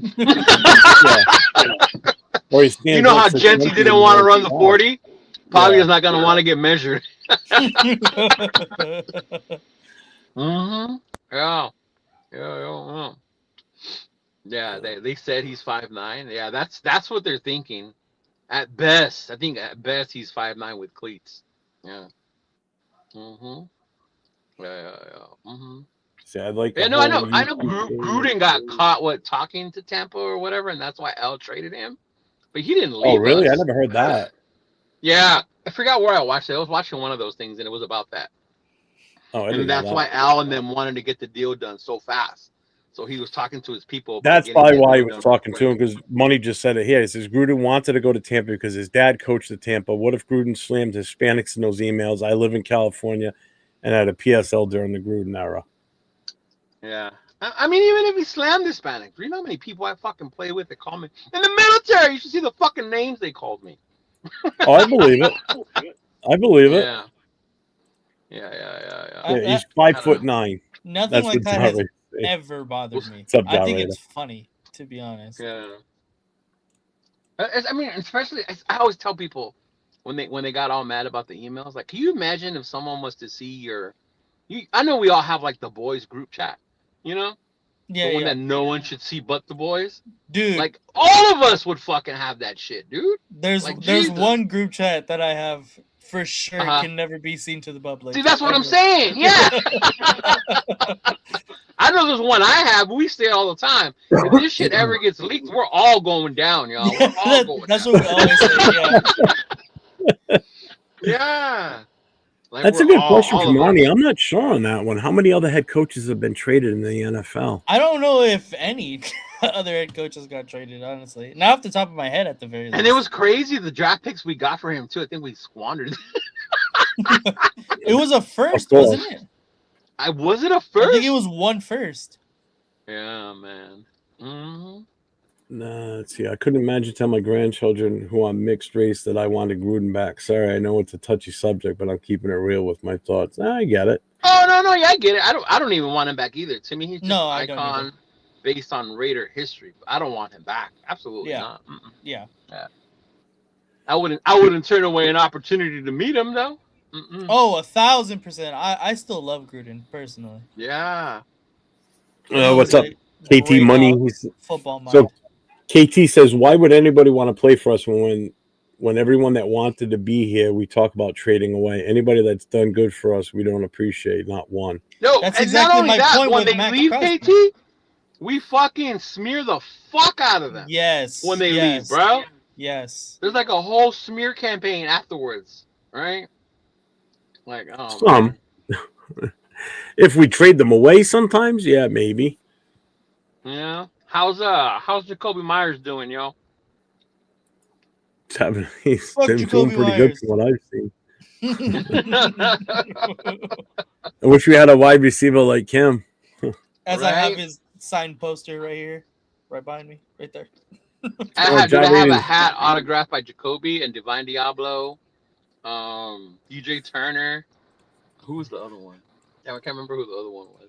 That was I my have a first year in DJ Turner Bakersfield. signed something. I haven't thought about this until he just mentioned this. The Bills reach the Super Bowl after the Chiefs were eliminated because the team that's always beat them in the playoffs is the Chiefs. Well, did you see that one dude who's on Fox who's a big Chiefs person? What's his name?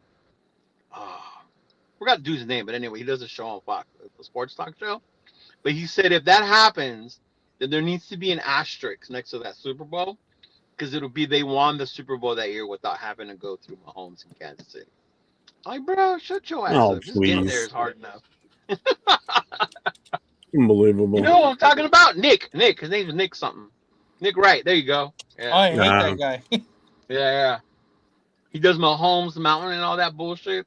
Mm-hmm. So shout out to Aunt Six. He's a big LeBron guy too.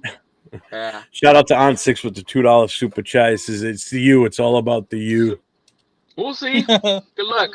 All I gotta say is good luck in the tournament, man. Good luck. Mm-hmm. Bill Belichick. Oh, wait a minute. When he was with I thought he walked away from the Jets one. He did. He did walk away. He walked away, right? He didn't get traded. He walked away. Yeah. Because he was with Cleveland first, and they shit canned him. Then he went with Parcells. Yeah. I don't think you understood my Giants thing because I was driving and typing, but I said, what if we were to swap picks with the Giants, hire Dayball on the coaching staff as the OC, and then in that swap trade of draft picks, throw in Jackson Dart. Oh, who do you want? Max Crosby? Ashton Genty? No. Who do you want? Right. So AO saying 8 coaches have been traded for draft picks. I'm trying to remember who. I honestly can't. It had to have been back in the days, bro. It couldn't have been during like our era, right? I honestly don't remember. I know Gruden. That's it. I'm sure as soon as somebody says the other names, I'm going to be like, oh shit, yeah, I remember that Probably. now. That's exactly what's going to happen. I don't remember a coach getting traded since in our time frame. Yeah. The worst of our offensive line.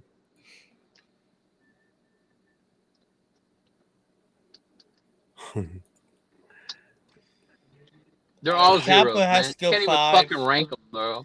Kappa has They're definitely got to go 5. 6. There's only 5 of them. He has to go 6. Kappa 6.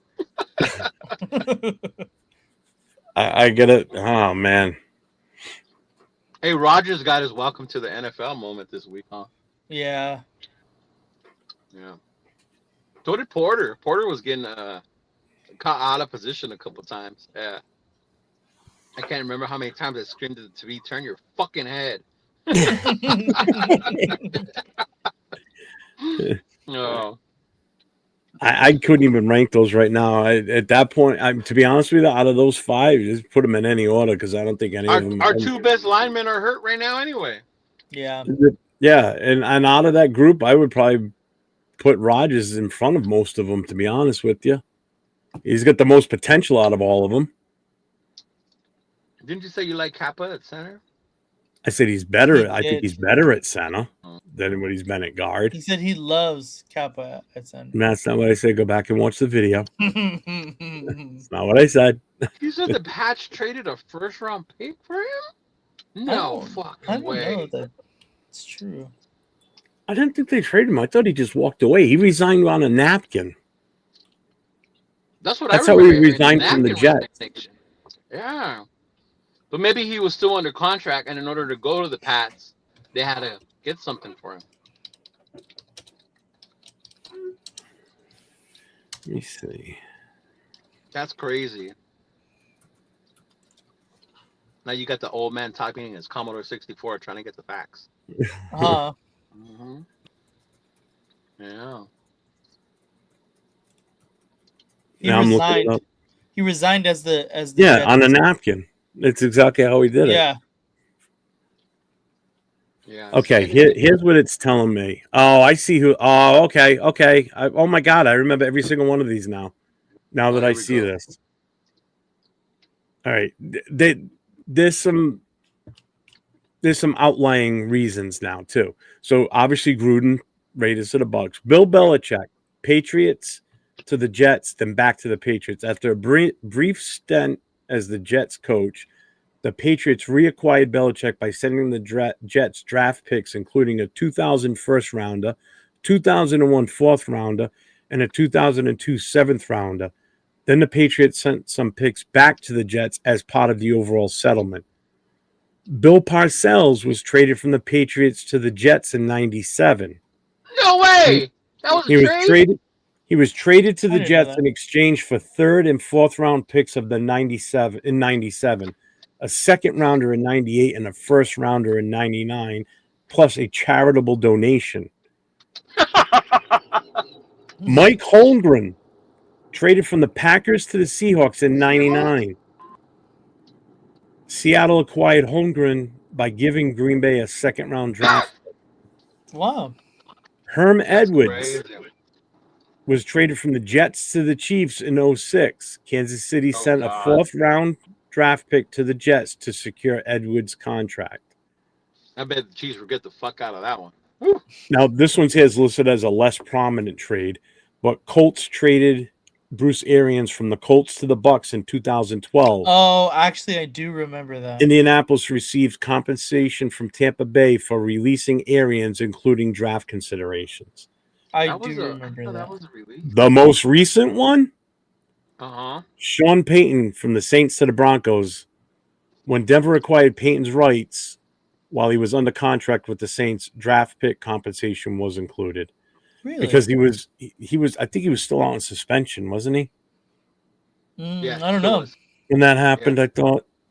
Because I remember I kept saying, why can't we get Sean Payton? And there was like all kinds of shit about that. Yeah. You have to trade for him, and you because he took he took the year off. That's what it was. He took the year off. You had to wait for the suspension for him to serve it before he. It wasn't a suspension. He resigned from New Orleans, I believe, if I'm not mistaken. Yeah, he technically retired, but he was still under contract, so they still owned his right to something. I forget the whole parameters for that. The same reason why Derek Carr can't sign the one-day contract. He retired before they can give him the suspension, though, right? Because he knew it was going to come. Yeah, that's what it was. Mm-hmm. All I know is I watched the movie about it. Oh God, the one with Kevin James. Yeah.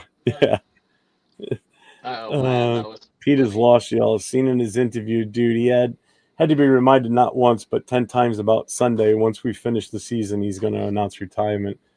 Put him out to pasture. Yes, I live in New England. Oh, what's up, Joe? Oh, so do I, brother. That's why the last thing I want to do is send Max to New England to hear it from all my asshole Pats fans friends. Who is the MVP of our team? Most improved player. That's hard, bro. With a shitty team like this, like I wouldn't even fucking crown anyone anything. Yeah, dead ass. Yeah. Best draft pick. It ain't by default. By default, it's got to be Genty. I mean, Genty's the only one that's producing out of the rookies. But I thought his grade was incomplete or whatever the fuck. How are you gonna make him the best draft pick? Well, I mean, if you're just if he's putting a gun to my head, pick the best draft pick, it's got to be Genty. He's the only one that's done anything positive. A gun to my head and pick one of those, I'm dying. Because I cannot come up with a straight answer. How about best free agent? Oh my god! Fuck. Statistically, Devin White. I was gonna say Devin White too. If you're his agent, Devin White. I like Landon Roberts though. I like E-Rob. Yeah. Best position coach? I don't think I could pick any of those because I think they all suck ass. Even Rob Leonard? Make him the DC, huh? Right. I don't think anybody could have fixed Tyree, man. I don't think there's any Nobody. MVP on the team. Nobody. You know what? I think I stand corrected. Travis MVP is AJ Cole. Oh, Oh, good lord. I You like give it that. to the punter. I like that. Let's see. We're having a good Who year. would be your Surprise, MVP? 11-3. Nathan? What's up, Fucking Marcus? you. That's how I fucking pick it. Like that. This guy? Yeah. Dun, Yeah, dun, that guy. dun. Mm-hmm. What up, Marcus? Yeah, I guess it would be Max if you think about it. Yeah, true. I wasn't even thinking about him. No. I know you Anthony, weren't. Alex, Kappa, Devin. Because you want him out of here, that's why. Best Brendan position Carroll. coach, Brendan Carroll. Good lord.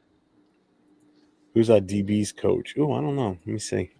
I got Mm, the Raiders site up. Let me. I can't even tell you who are. I couldn't off the top of my head. I have no clue. And it ain't our strength coach. That motherfucker has coaches. not got no strength on our offensive line, so it ain't him. Isn't Isn't that Deuce Gruden? Deuce Gruden, yeah. Our strength coach. Marcus Robinson is our defensive backs coach. He's an 18 Who? years experience. Marcus Robertson. Wow. I don't even know who the fuck that Let's is. see. It's probably one of Pete's boys. All right, so this is his second stint with the Raiders.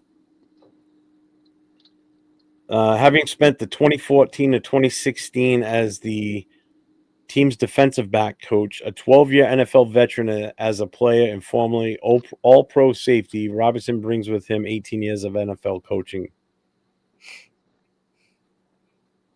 So I like then, what's his name had what's the homeboy's name? AP had him here. Was it Manning? Mm-hmm. Yeah, I don't. I'm looking to see if he's got any ties prior to with Pete, and I don't see it. Yeah.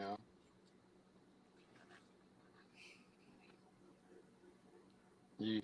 Oh, well, he played what? No, it was Marcus. I'm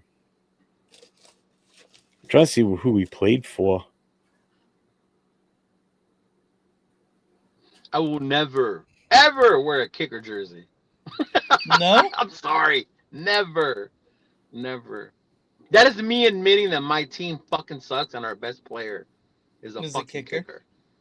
Oh, he does have a tie with Seattle. When did Pete Carroll get to Seattle? Oh, jeez. 12? Legion of Boom? No, before that. I know. I was trying to figure out what year they were, and it was like 2-3 years before that. Probably 10?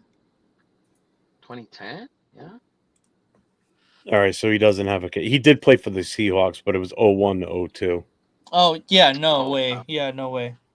So he played 12 seasons as safety with the Houston Pete Carroll Oilers. was at USC during that time. Yeah, he was with Tennessee for a long. Houston and Tennessee. He was there from 91 to 2000.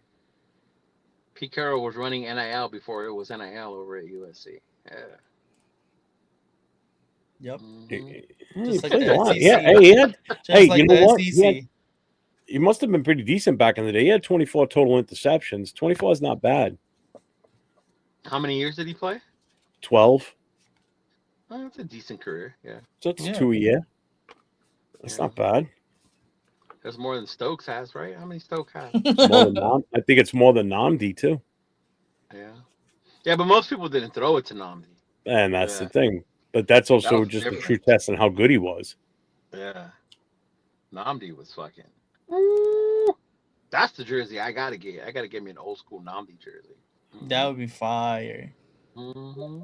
Yeah. Definitely trade that now. See, they got people talking. This was talking about Max, huh? Mm-hmm. Ooh, but Ja wants Ruben Bain. I didn't start to talk about Max. Somebody asked it in the chat earlier, so. And then you just had to run with it, didn't you? Of course he did. No, no bullshit. Go back and watch it. I let Nate take it first. I didn't even. I was listening. You're like, well, Nate, what are you? You could have easily skipped past that comment. Like, What's up, Coach? mhm. Yeah, there you go. Leo needs an AJ Cole. No, I don't have a Janikowski one either. I actually give shit to MC Raider when he wears his Janikowski jersey. Yeah. Really? That's one of his favorite all-time Raiders is Janikowski. Wow. There's certain jerseys I won't wear only because I'm a big dude and I can't see myself wearing like a running back's jersey. Like me wearing a Genty jersey would just, I don't know. It's like I just want a big old lineman jersey. Because then I don't feel weird. Or I'm going to order a Genty jersey in my size. God damn, I could fit 2 Genties inside that. You would have to make your own and get the number like supersized. The Ravens making the playoffs. They just beat the Bengals, so they kept their chances open. Yeah. Let's see, playoff bracket. Right now they're not. Well, Donald Penn jersey would be dope. I fucking Ooh. Right now, the number 7 seed in the AFC is Houston. Number 8 and 9 is the Colts, and then the Ravens. So the only 2 that aren't eliminated yet are the Colts and the Ravens. They're both still alive. With Old Man Rivers, fucking crazy.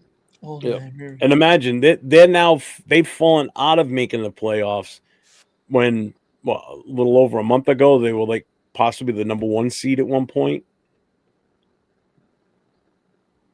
No, they've the taken one a was hit, man. always They've fallen far. Patriots and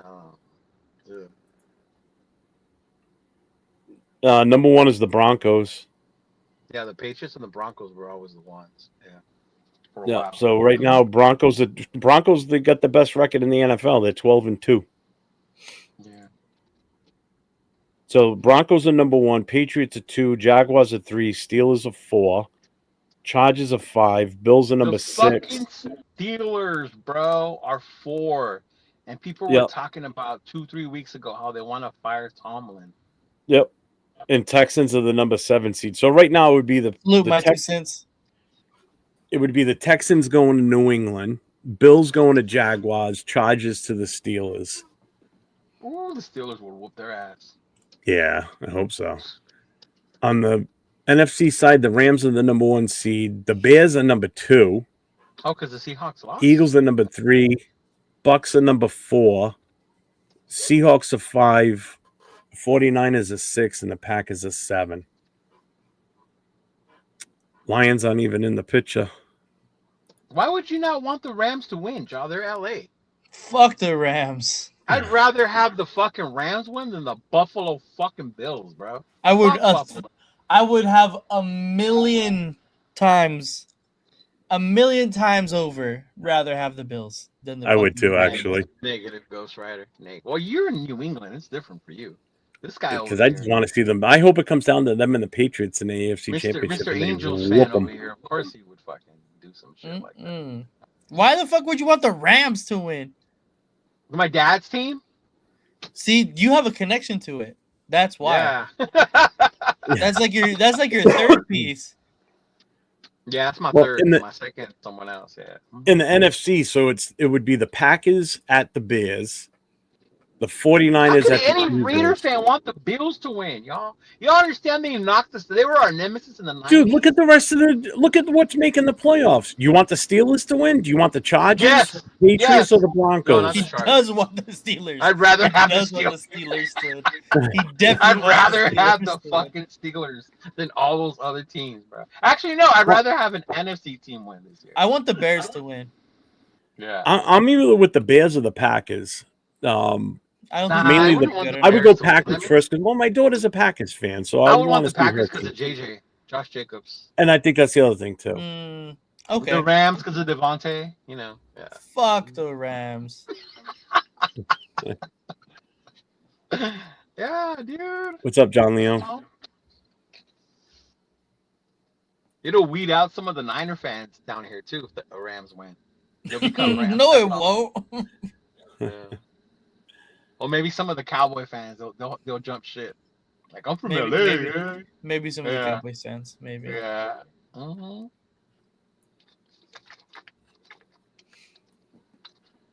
Yeah, so it would be the Packers at the Bears, 49ers at the Eagles, Seahawks at the Buccaneers. So the number 8 seed right now would be Detroit's the next one to get in. Carolina and Dallas. Those are the 3 teams that are still alive in the NFC. Detroit, Fucking Carolina, and Dallas. Carolina, y'all. Carolina. Well, it's that whole division. Dude, that division is still oh no. Let's New go, Orleans Carolina. Got the Cali boys out there. Oh yeah, New Orleans and Atlanta are both out. Yeah, New Orleans. Well, they're tied with Tampa. They're tied with Tampa at a 7-7 record. So imagine that Tampa's going to make the playoffs with a 7-7 record right now if the season would end. New Orleans? New Orleans beat Tampa?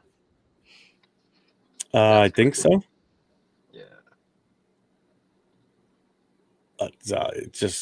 I just don't want to see the Broncos win, and the fact that they get the first round bye. I just hope someone else creeps up and knocks the Patriots and the Broncos from the number 1 and 2 spot. I just don't want the Patriots to have the bye week. I would not the Broncos. The Broncos, absolutely not. The number 1 and 2 out of the 1, 2, 3, 4 seeds, the only team out of those 4 that I'd want to see make it would be probably Jacksonville, because I've got no will towards them. There you go. That's our team, Jacksonville. That's who I would go for. Jacksonville. Fuck the Steelers. I lived through the 70s with them, so they can go fuck themselves. The Patriots, everybody knows my history with them. And the Broncos, I just don't want to see them win. I hate them too.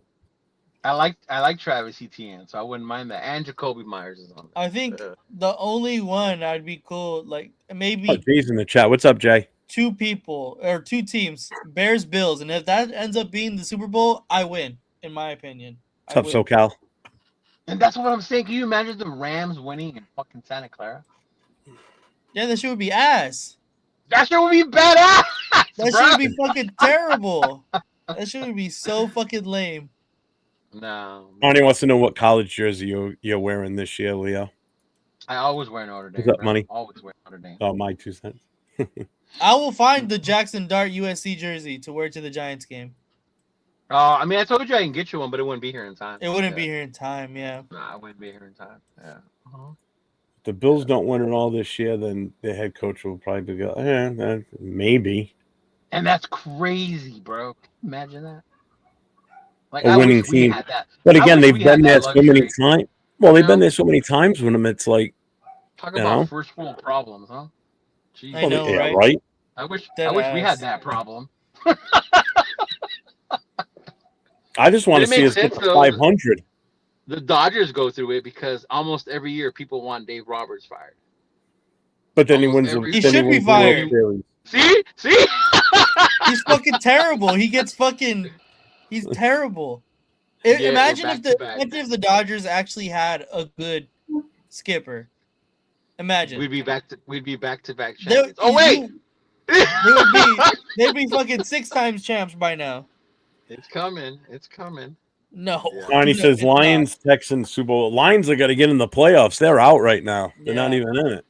The Lions would be cool because how much I like Barry Sanders and Megatron and Stafford when he was there. Yeah, but they ain't getting a ring or a trophy. They're not playing.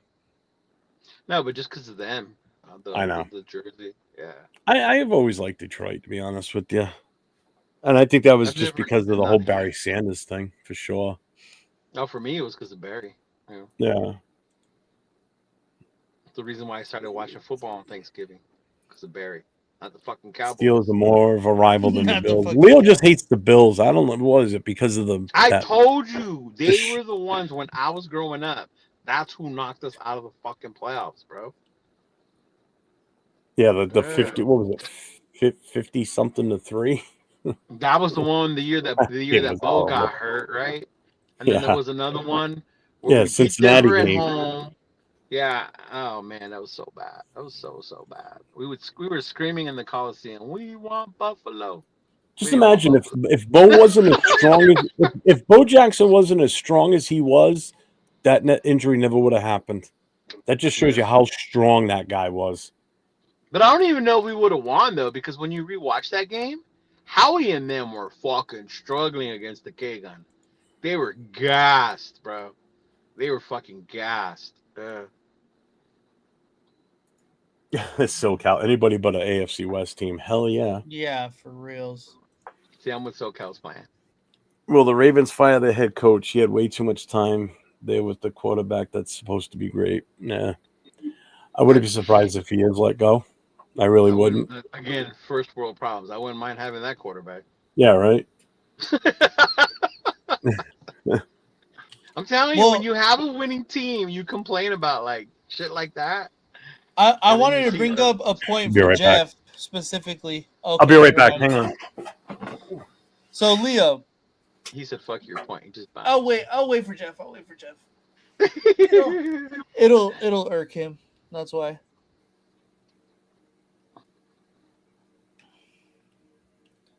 I gotta check. He wants a Bowers jersey in 3XL. I might have one left. I think a baseball jersey one I have in 3XL. Yeah.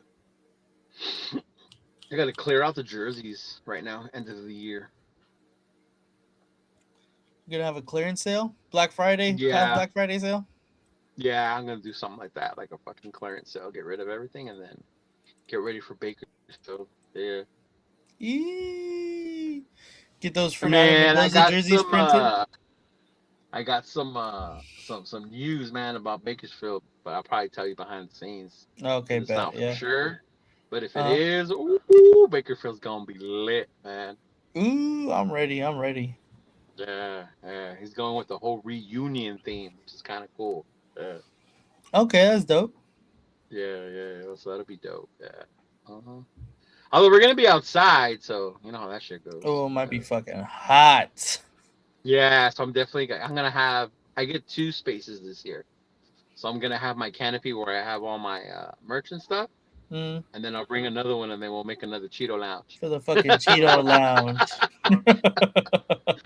I'm like, we'll get that shit going, man. Where'd this fool go? I don't know. He left the 2 people with no fucking way to handle the chats. I know. I'm on my phone, so I can't even do anything. Yeah. I'm back. Dude. Oh, there he is. He probably take a shit. That quick? You know what? Knowing his attic ass, he probably wants to go smoke. No. Don't lie. I had to go pee. Oh, okay.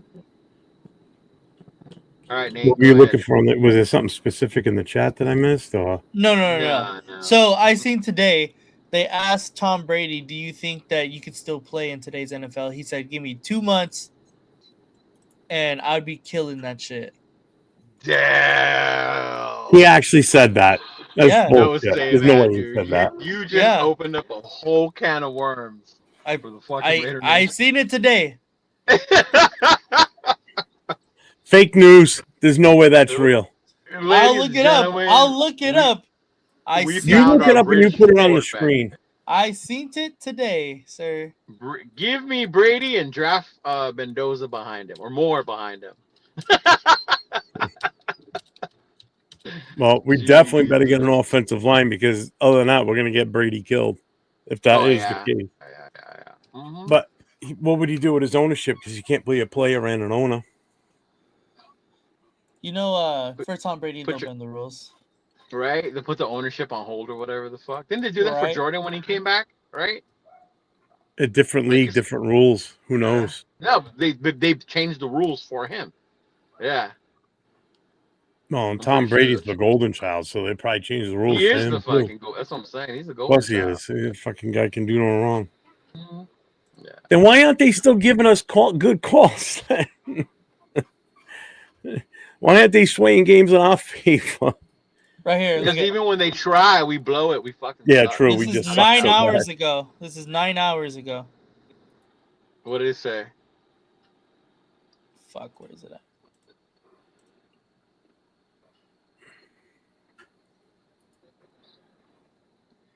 I would whoop ass right now. Give me a month. Tom Brady on it if he can still play in the NFL. 9 hours ago. I fucking love it. 9 hours ago. He's such a fucking What is that from? Who posted that? This is from, let's see, let's look at. Who's he with? You gotta turn off. Put the volume on. It's on.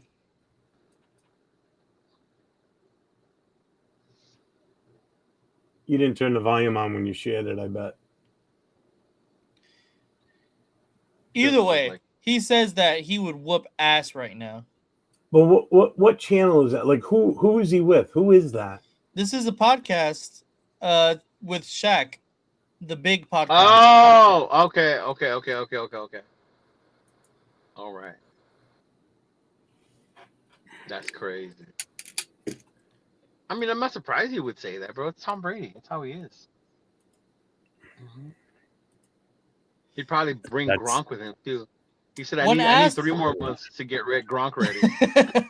When asked if he could still produce in the league following Phillip Rivers' comeback, Brady said, I certainly could. I would say the answer for me would be yes. I'm not allowed to anymore because I'm an owner, a minority owner of the Raiders, so I can't unretire. Yeah, I can see that. Fuck it, give him 2 months, then Big Luck says, Coach says Brady's full of shit. Would you rather have Mendoza or Cam Ward? I'm gonna post that shit on fucking Instagram and start stirring the pot. Do it, man. Start your fucking Start your fake news shit, man. Do it. It's a good discussion. What's up, Jason? Raider Nation Jason in the house. What's up, my guy? What up, Jason? How you doing, man? I ain't seen you in a minute. Back to Jordan, but didn't come through. Oh, actually, Washington promised ownership back to Jordan, but they didn't come through with it. See, there you go. Something like that. Yeah. We know Brady doesn't have a wife to put the ownership under. He'd have to assign it to somebody and hope that person gives it back to him. It's kids. Yeah. None of them are over 18. Yeah, true. They're all minors. His sisters look trustworthy. Oh, maybe his sisters. Yeah. Mm-hmm. Or his parents. His parents are still alive. Oh, yeah, they are. Yeah. I mean, I don't see him coming back, but I could see him doing that though. Like if it was an option, like I could see that fool doing that. Yeah. Mm-hmm. Man, I wouldn't buy a jersey of a first-year quarterback. Absolutely not. You wouldn't buy a Brady one? Oh hell no! No, no way! Absolutely not. An opportunity to have the GOAT's name on a Raider uniform. Leo, I'll boot you off your own goddamn show if you keep saying that. I'm just saying. Why do you think I'm so obsessed with the Marshawn jersey? I know Marshawn's best years weren't with us, but I get to wear a Marshawn jersey in Raider colors. That's why I want one. See, Marshawn, I don't have a problem with. Tom Brady, no. I would buy one so immediately fast. I don't know. It's kind of funny. I couldn't. People walking around with that. Because you know why? Because then that's another thing that somebody would bust my balls about around here. Like, oh, see, he told you he went over there and now he's your quarterback and now you all want him. And, no, fuck you, no. And then you could just be like, yeah, you're fucking sad about it, aren't you? Hey, there's Bay Area peeps in the chat, right? I have a question for that. Yeah. So given what Jeff just said about not wearing a Brady jersey because of the area, do Bay Area people wear Jerry Rice Raider jerseys? Or is that like a no-no? It's a great question. That's a good question. That's a really good question. Right? Because you'd be like, nah, fuck that. He was a 49er. And like, yeah, they would have the same argument Jeff does. Yeah. Granted, it's not the same history where like a tuck rule or they fucking beat us in the playoffs type shit. Right. Yeah. Well, that's just it. There's so much more history behind my whole reason why versus, occasionally one playoff game reason. No, it's that whole 20-year run that he was here with them and all that bullshit. Yeah, the Niners had the same thing. Yeah, but their whole run started because of that one goddamn play. You take that play out of that equation, we win that game. They might not. We would have gotten in the Super Bowl that year and probably for the next year after that and possibly a third year. Gruden wouldn't have been traded away. He still would have been here. It would have been a totally different situation. I don't mean to burst your bubble, and I understand as a Raider fan, I think we would have won too. But let's not make it seem like that year would have been easy to win the Super Bowl. Well, at least the Patriots run wouldn't have started. It would have stopped right It there. definitely would have started either way. No. You think Belichick would have been like, "Oh, I'm going with Bledsoe next year"? Yeah. Who knows at that point? Who knows? But still, we would have been right back. Because think about it. The following year, we were in the Super Bowl. If my aunt had nuts, she'd be my fucking uncle. Like, Stop you know for what I 1 mean? second. Like, So if that Tuck, let's just think about this. Tuck rule doesn't That's what happen. I'm saying. He actually fumbles it. We recover it. We got the ball. We win that game. Gruden doesn't get traded, so he's still here. We end up going to the Super Bowl the following year, which we really did. Why don't Gruden get traded? We just talked about that like 20 minutes ago that he was wanting to go. Because if we would have gone to the Super Bowl that year, Al Davis was not going to get rid of him. He would have stuck it out with him because he won the Super Bowl. Or if we would have gotten to the game. And then the following year we get to the Super Bowl. Gruden's not in Tampa. We beat Tampa. Then we possibly win another one after that is a good chance. Still, the Patriots' run never would have started. It would have stopped right there because they still would have had to get through us. And it would have been on our terms because it would have been our home game the following year. We wouldn't have been playing in New England in a possible snow game. We'd be playing back in Oakland. Oh. So everything changes. Everything flips. You totally flipped the script with that if that Tuck rule was never called. Okay. Seriously. No, we would have won the Super Bowl if Saragusa doesn't smash Gannon. True. We would have gone that year. Yeah. Mm-hmm. And that year they played the fucking Giants. They carried Colin led fucking Giants, bro. The Giants were ass. Oh my god. Yeah, because I don't know. Coach says I'd buy a Montana Raider jersey. You said GOAT, right? No, I'd buy a Montana one in a heartbeat, bro. No, because you said GOAT. He refers to Montana as the GOAT, not Jerry. Oh yeah, of course. Jerry's the GOAT for wide receivers. Tom. Jerry's the GOAT of wide receivers. Yes. Tom Brady's the GOAT overall. Don't say that. Because of his run, yeah. You have to admit as much as you hate it, bro. I do. I hate it. I hate every minute of it. Yeah. I would glad. You know what? You come live here for however long they were good, and I'll go live out there. And you see how bad it was here for me. It was brutal. It was absolutely brutal. If the first time I 20-something years later, and I still get my balls busted over that goddamn Tuck game. No, I could see it. I get it. Yeah. The only time they didn't give me shit was when we beat them week 1 this year. Like somebody was busting my balls the other day about it. Oh, look at win number 1. I'm like, yeah, you got 2 losses. Just remember, one of those was to one of the worst teams in the NFL. You still lost to us. Give me a month and I'll take Leo's spot on the Raider Connection. I'll be kicking his ass. I'll be kicking ass. That's what Rorschach said. Where did he say that? At the top. Oh, right here. Give me a month and I'll take Leo's spot.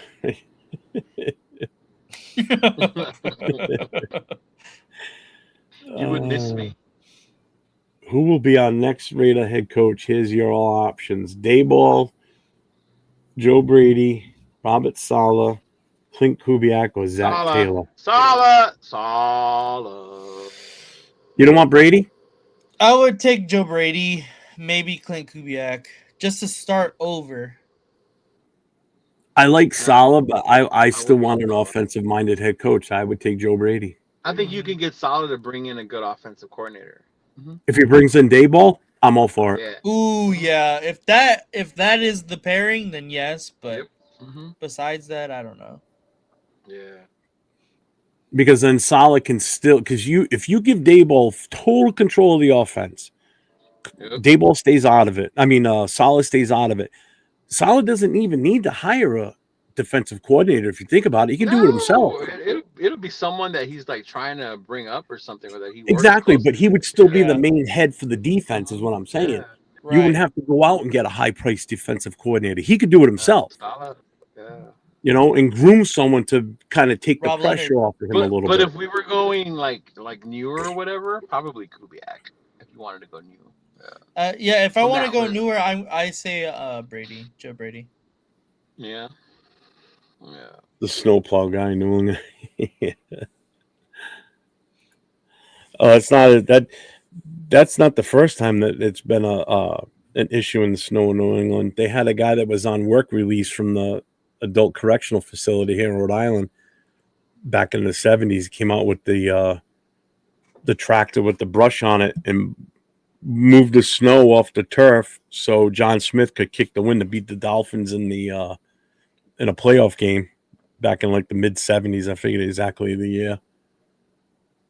So they got a history of snow games. Fuckers.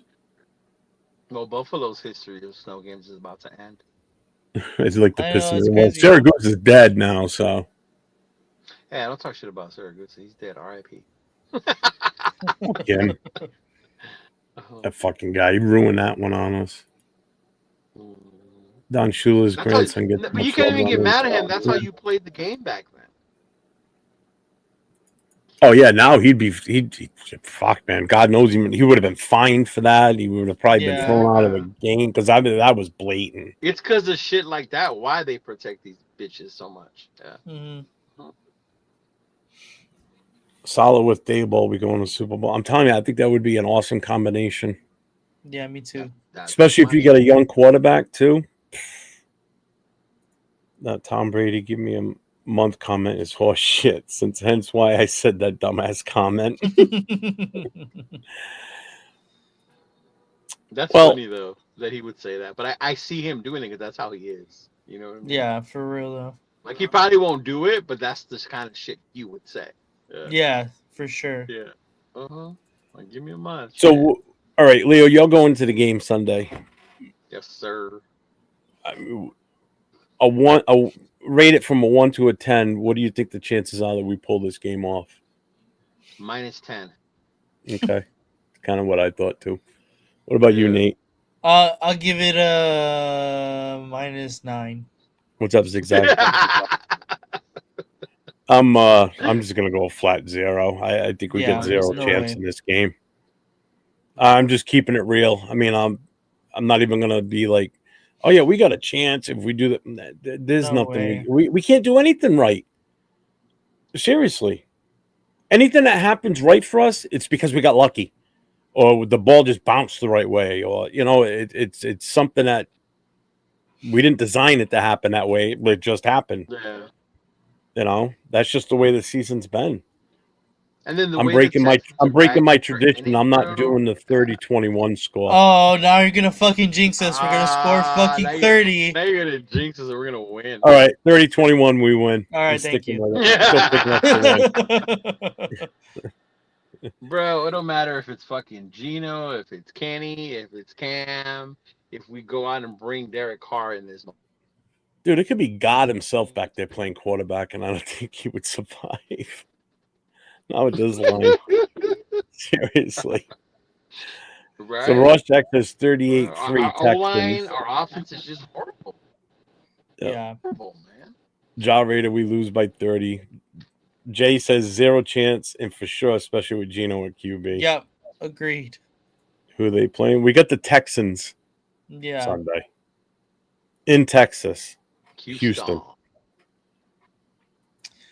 I'm gonna At go- least we don't have to worry with- about the wind with kicking issues. He'll still miss, though. Oh, Carlson? Yeah.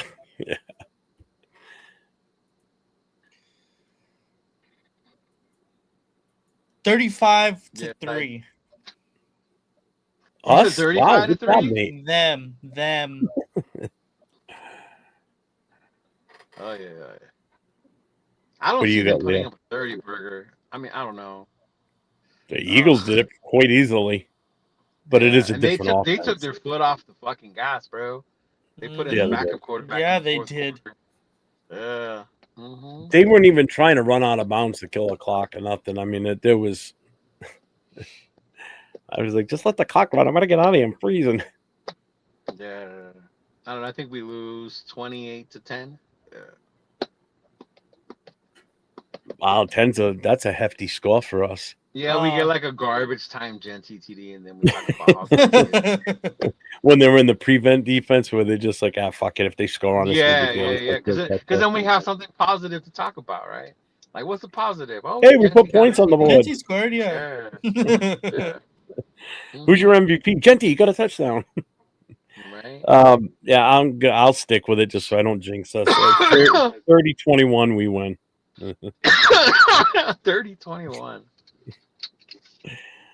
Oh God, this is so I'm kind bad. of disappointed. I don't know why I thought Texas of all places was a gambling state, but right, it's not. Turf always complains about that. Yeah. Is he going to the game?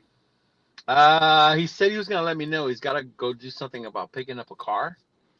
But if his car is okay or whatever, then he was gonna come through, especially because he saw I was gonna be there. Yeah.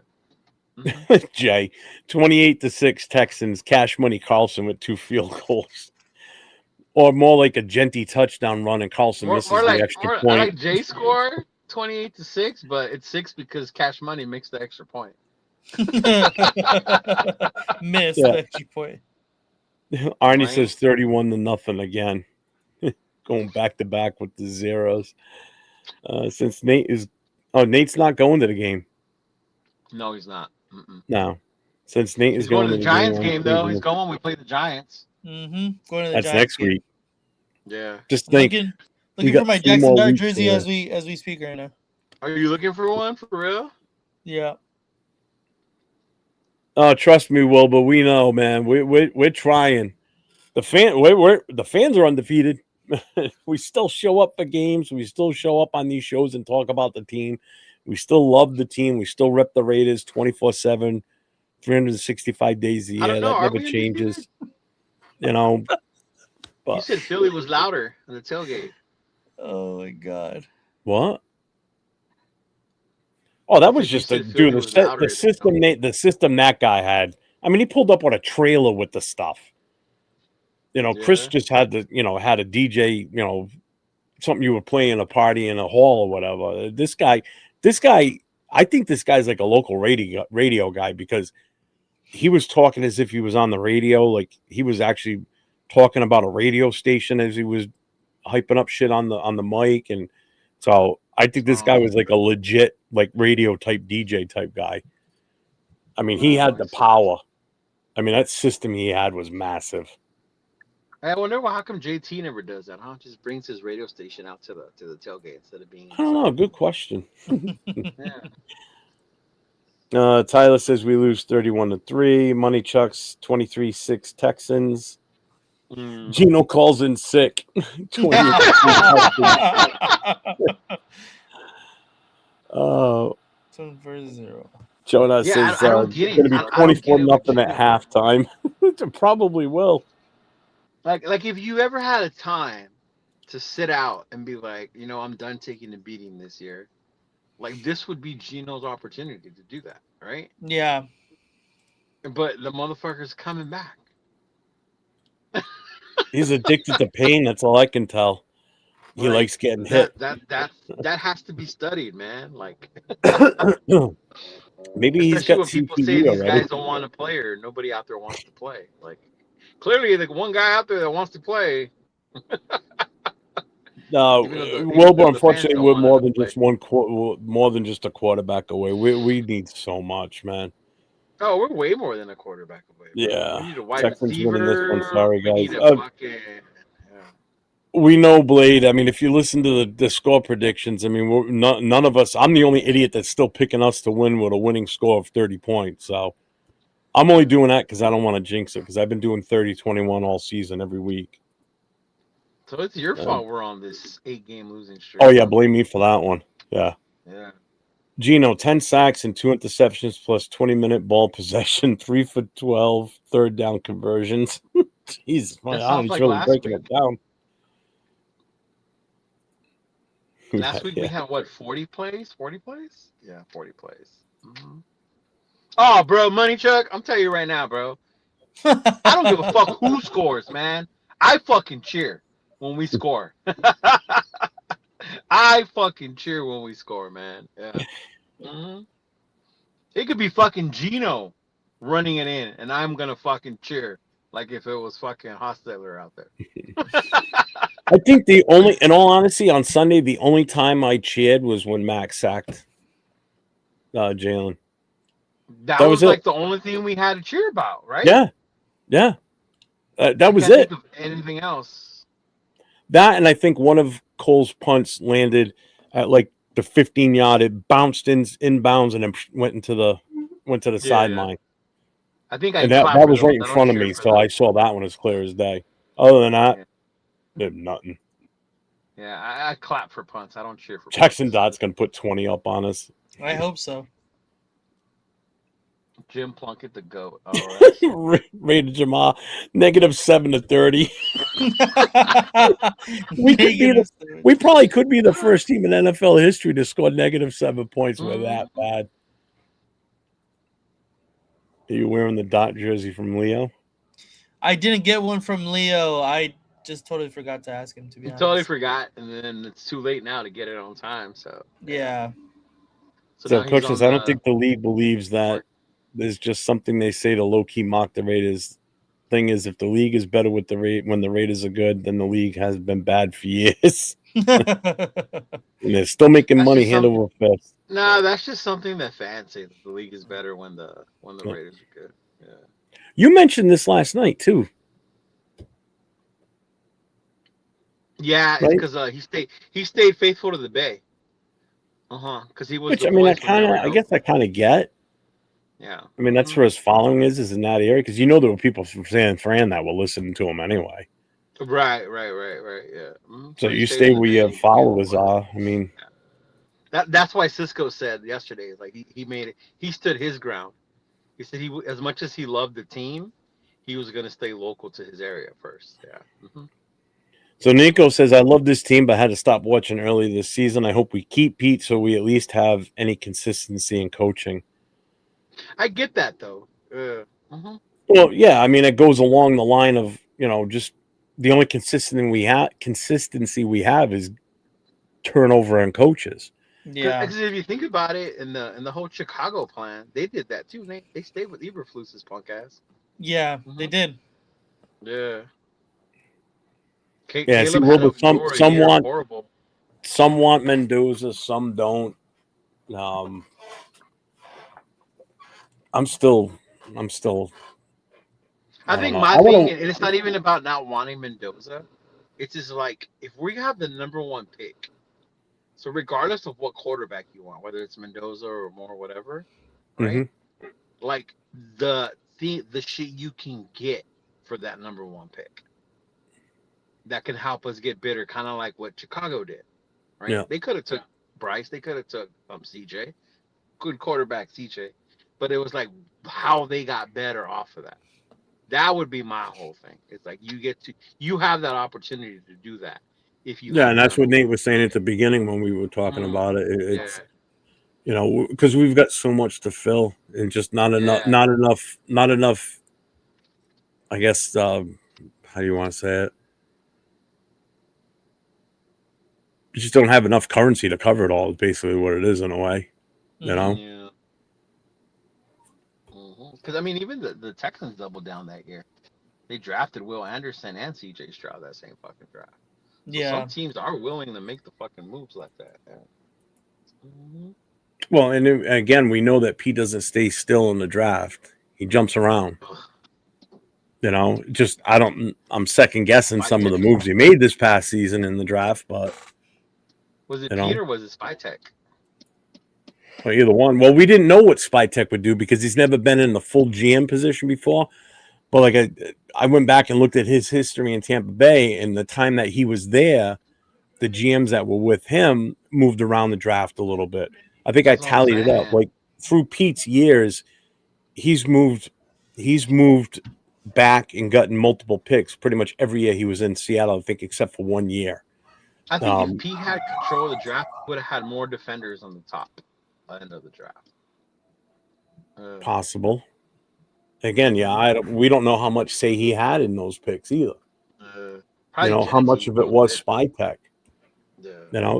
Like I said, this is going to be the good evaluation on what they do with the scouting too, because it's a different. What's his name came in from Philly that's running the scouting team. So now he is. Because last year's draft it was Kelly's team, right? Mm-hmm. The one that stayed after Telesco or whatever the fuck. Yeah. Mm-hmm. Get these scores. You pump your fist, scream "Money Chuck," and post a clip of it, please. I would not scream money check, but I will scream touchdown and yell Raiders, and I'll post a clip of it. Right? Yeah, I mean, Nate's not go. Oh, probably. Oh, yeah. What are you gonna wear to the Giants game, Nate? I'm A looking for. Jackson Dart jersey. I'm looking for my Jackson Dart jersey, man. Looking for it. A USC one, y'all. Don't get crazy. Yeah. Not a Giants one. A USC Well, people one. are still gonna think you're probably a Giants fan. Fuck no. That's USC true. When fan. I've gone to games, I saw people with like Brady, Michigan jerseys on. Which Raiders season was the best of all time? I don't know that much Raiders knowledge. I think it was 83.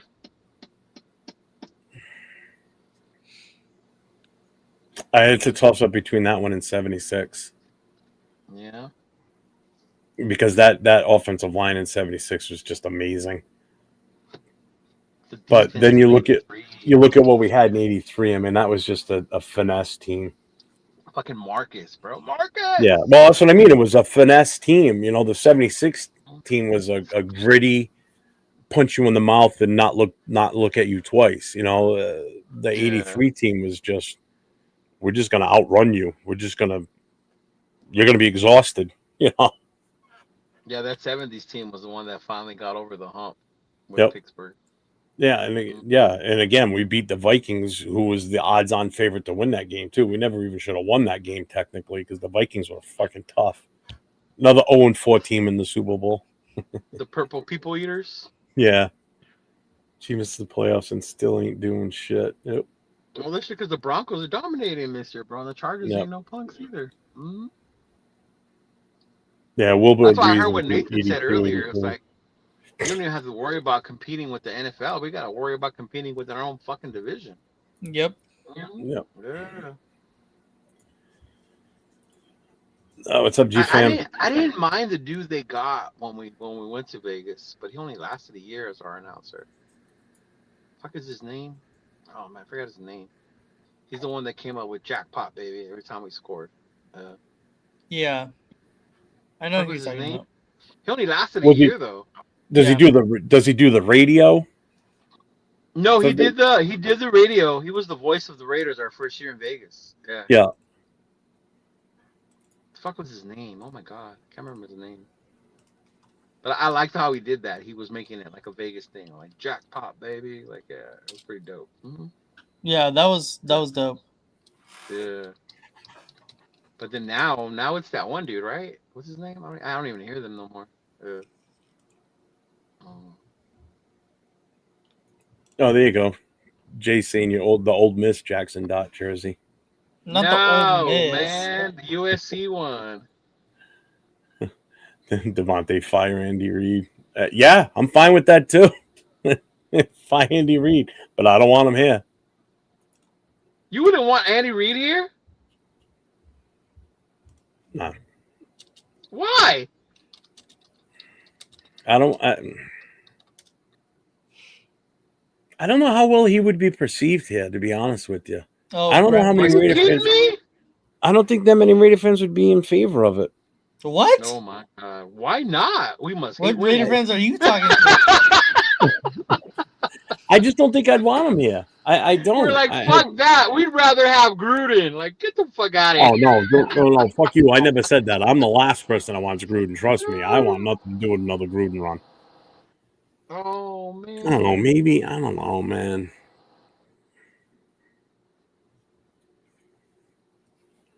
How could you not? Now, you know what? I will say this: if he did come here, players will want to come here and play for him. That I would believe more than Pete, to be honest with you. Yeah.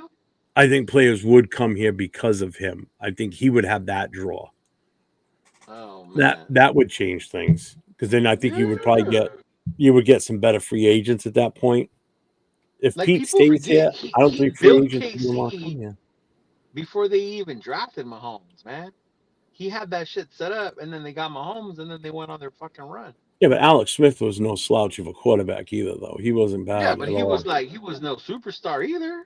It was Alex Smith. No. Yeah. I don't know. You could probably talk me into it, and then once he's here, I'd be like, okay. Yeah. Hey, that would be dope money, Chuck. All bullshit aside, like I get that. Said his dad's name was Fernando. If Mendoza was to score, he would scream his name. R.I.P. to your dad, man. Yeah. What's that, Tony Shepard? That's why I would be excited if the Rams fucking won, Nathaniel. Uh-huh. Musburger, that's his name. Musburger. Yeah. Brent Musburger, that was his fucking name. No, man, I'm Andy Reid. Shit.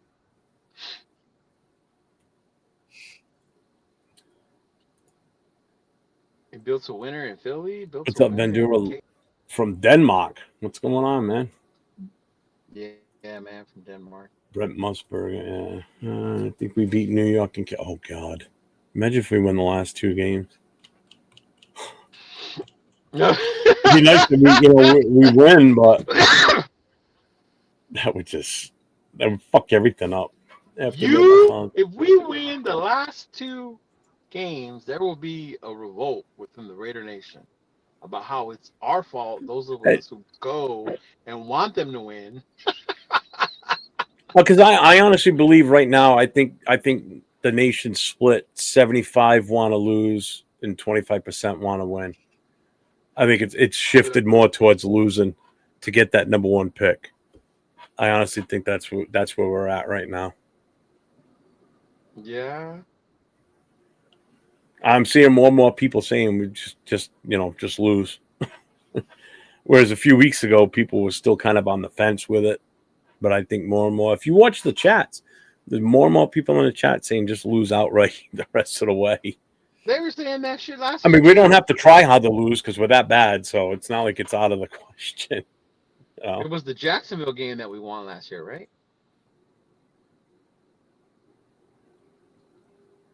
Yeah, we did beat. Yeah, wasn't it? Yeah. Mm-hmm. Because we won 2 down the stretch last year. We lost the Falcon one. We were close to winning that one. That was the most. We beat the Jaguars and we beat the. Did we beat the Broncos? No, it wasn't the Broncos. No. I only remember beating the Jags at the end. That's what snapped our 10-game losing streak. No. We did win another one though. We didn't beat anybody in our division because we were 0-6 in the West. Yeah, you're right. Mm-hmm. And we're gonna be 0-6 again. Yes, sir. Unless Saints. That's right, the Saints. Oh, the Derek Carr revenge That's game. right, because Carr didn't even play in the game. No, he didn't even play. That's right. Carr didn't even play. We were the last team he needed to lose to have lost to every team in the league. Yeah. But he was out injured, so he never got a chance to play. And now his bitch ass tired and he can't lose to every team. Look at that shit. Yep. Mm-hmm. He probably took himself. I'm hurt. I can't play. I don't want to play next week. Can you imagine being known as the guy that lost to all 32 teams? Whereas Brady's beaten every team in the NFL. So you're polar opposites there. Yep. So Andy Reid 67. Yeah. All right. Chilling like a villain. Same thing, man. We're just in our misery about shitty. Andy Reid and all black, man. Shit. In Vegas, a buffet central. Big man Andy. Shit. Get a burger anytime he wants. Right. Oh man.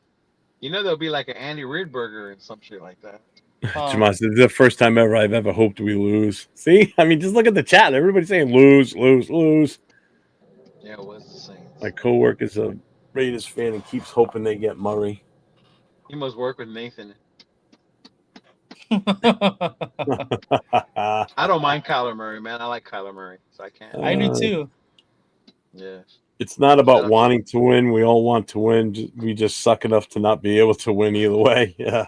That's the whole point. That's what I'm saying. It's not like oh, you should cheer. I'm not cheering for them to lose. I'm never going to cheer for them to lose. Yeah, exactly. Good enough to win. I also know we're not good enough to win. Right. All right. So 805 says, who's the black hole guy in the cowboy hat? He said you're not a real fan if you want them to lose. That's Mark Jones, man. Oh, that one. Yeah. Yeah. That's Mark Jones. Mm-hmm. He also I said we was don't look thinking it very the good wrong way. I'm too. thinking he meant like who's in with the Cowboys hat, not Cowboy.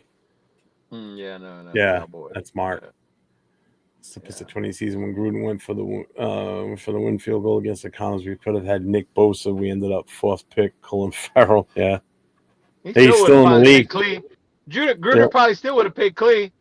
probably. Yeah. Yeah, and the famous line, "You sticking with that motherfucker?" Right? That's what And he I'm would have saying. 24-hour access to those nuggies. That's what I'm saying, man. Ooh. There'd be like a 50-piece nugget meal at the stadium because of Andy. Oh. And Nico, this team has sucked my entire life. I hope they lose this season, so hopefully they make the playoffs before I'm 30. They And did like make the playoffs. Yeah, 2021. yeah, 21 and 2016, they made the Yeah, playoffs. 2016. Yeah, Nico. yeah, one and done's. Yeah, but they But made the playoffs. yeah, true. But out of the last 20 years, that was like one of the only two winning seasons I think we had in those 20 years. Our Oh yeah, Yeah, record those for are all only two. the those last are our 20 only two years, highlights. our record is disgusting. Total wins versus losses. Oh yeah, it's ridiculous. Yeah. Oh my god, it's so bad. Mm-hmm. What was I gonna say? I think only Cleveland has lost more than us during that time frame, isn't it? Might be. I'm not sure. And even they had their playoff run with Baker. Yeah, they were actually. I still. If We they would should have have kept got Baker, Baker, man, man. they should have. Yeah, I We should wish have we went would have after had him. Baker. We should have went after Baker. No, There's a for lot of people real. we should have gone after, and we don't make the move. Well, we went after Andy Reid Jimmy would G. look He's the great. winner. He said Andy He's a Reid proven wouldn't look winner. great with a Raiders hat. Who wouldn't look right with the Raiders hat? Andy Reid wouldn't look right with a Raiders cap on. Yeah, boy, that shit looks good on everyone, man. Mm-hmm. Can't go. It's hey, he'll look skinnier. Black's a slimming color. You automatically There you look go. skinnier when you wear There you black. go. He could pack on some extra pounds. You wouldn't even know.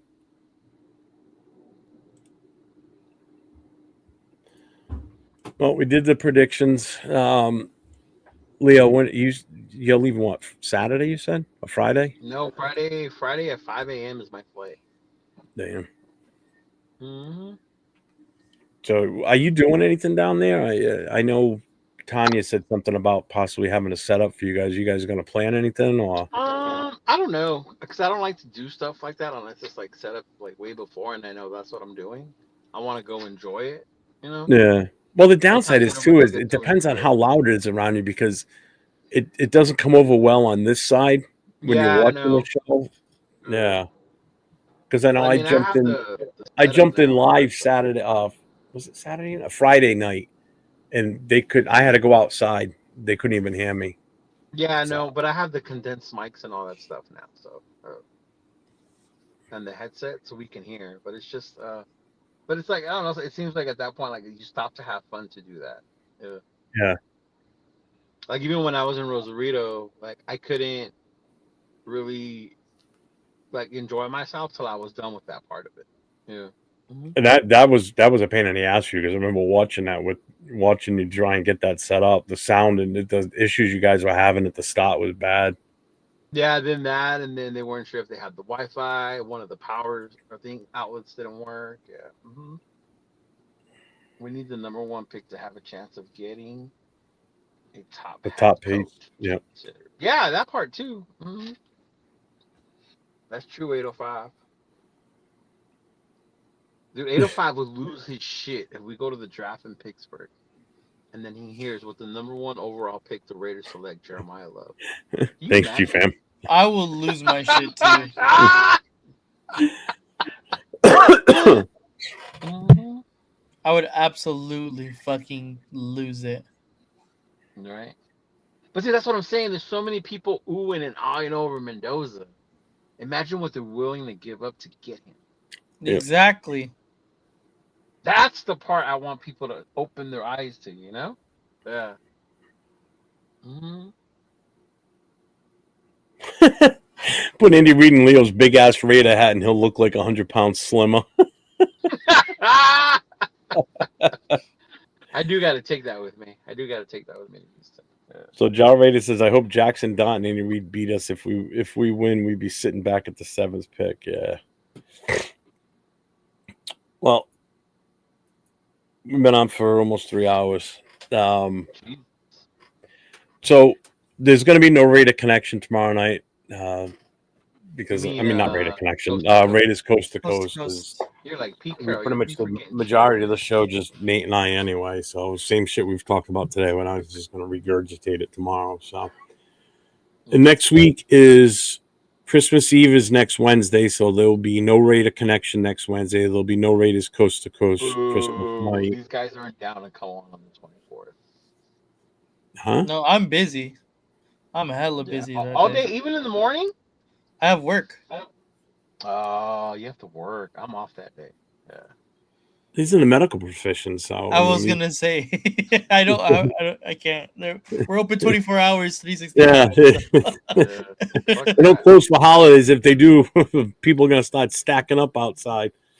So next week there'll be no Raider connection. There'll be no coast to coast. You got anything else you're doing, Nate? No, just looking forward to the Giants game. Really, that's really about it. The honestly. Giants game or the Raider game against? The Giants game, because we're all going to be Giants fans that day. Oh, you hear that, 805? You hear that? Oh. Don't you put that out there? Don't you put that out there? I'm saying. So anyway, so Leo will be in Houston, so he's going to the game. There's a lot of people going to this game. So yeah. I know Will's going down there. Who else is going down there? It's a time for Texas to show out, man. Yeah. Friday night, I'm going to be on Friday night, but the Friday night live mic drop show, it's going through some changes. But this Friday night, I'm going to have Miss Peggy on with me Friday night, so it's not going to be an open mic show. It's just going to be her and I on. Stay tuned. Miss Peggy's pissed, y'all. Yeah, she's going to come on, and she's going to be fire. Trust me, she's going to be on fire. So she's been wanting to do this. So I'm giving her free reign. Yep, I already told her, because I talked to her on the phone yesterday, and I told her, I said, Friday night, I said, you say and do whatever you want. She's going to get a total vent chance, so might want to tune in for that one. You guys want to hear someone talk about how mad they are at this regime and the stupid moves it's gonna be fun. Tune in on Friday.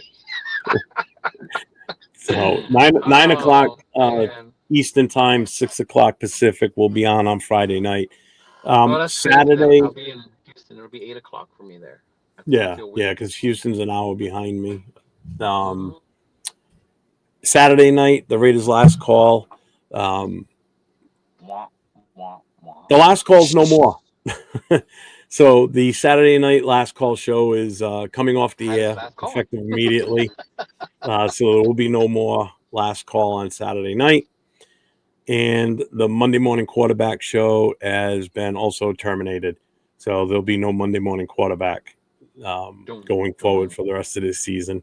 So I'm going through some changes on what we're going to be doing, but Friday night's going to change after the first of the year. So I'll get back to everybody on how that's going to work. It's going to be a little bit different. So, yeah.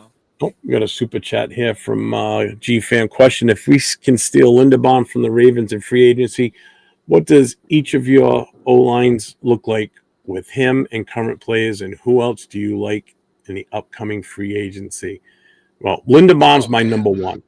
That's the guy I want. I know Jay explained the whole issue with him last week because they didn't pick up his 5th year. They still have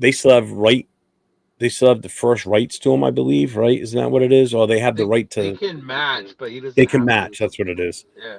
So if we offer him, say, $20 million a year, they have the right to match that. And if he takes we better not offer no 20. We better offer more than that. God damn it. I'm just throwing a number out there, you know that. But he's my number one guy. I definitely You're gonna want. defer it. Right? I guess the other. I mean, there's so many of them here, man. There's a It was the lot of right offensive tackle out line. there. I talked about it with the rundown. I want Elijah Vera Tucker. That's who I want. Is that him? No. He plays for the Jets. Oh, He- Yeah, he's 20. Yeah, he's 26 right now. He's getting 3.9 mil. It doesn't have what his market value is. Oh, you have to go off the top center, and then he's going to be the highest paid center. Mm-hmm. Well, he's a tackle, but No, I mean Lindenbaugh. Mm-hmm. Oh. yeah, I don't know who the highest center is right now. Yeah, that's what his would be. He's going to be the highest paid center now after this. Yeah. Well, let's put it this way: the highest paid right tackle right now that's a free agent is Braden Smith from the Colts, and he's at 17 million right now. His market value for next season, when he's a free agent at the end of this year, is 13.8. Yeah. Connor McGovern right now. Well, the center from Buffalo, Connor McGovern, he's 28. He's getting 7.4 right now. His market value for next year is 16.5. Yeah. I don't know how that matches up with. Ooh, David Edwards, a god from Buffalo. His market value is 20 mil. Yeah, see, the guards got fucking their market value went up the last couple of years. So, in all honesty, I think I wouldn't be surprised if it's holy shit. Rashid Walker from Green Bay, his market value for the next season is 23 million. He's getting 935,000 right now. Yeah. Mm-hmm. What a jump for him if he gets that. I would have to say it's probably going to be in the round of like 25 mil plus. Yeah. Yeah. Uh-huh. Let me see. Let's see what we get here. Elgin Jenkins, who's a free agent in 27, he's getting 17 million right now. He's the highest paid there. So who's 28? Drew Dahlman from the Bears is 14 million. I'm looking at the centers specifically right now. 18 million for Miners from Denver.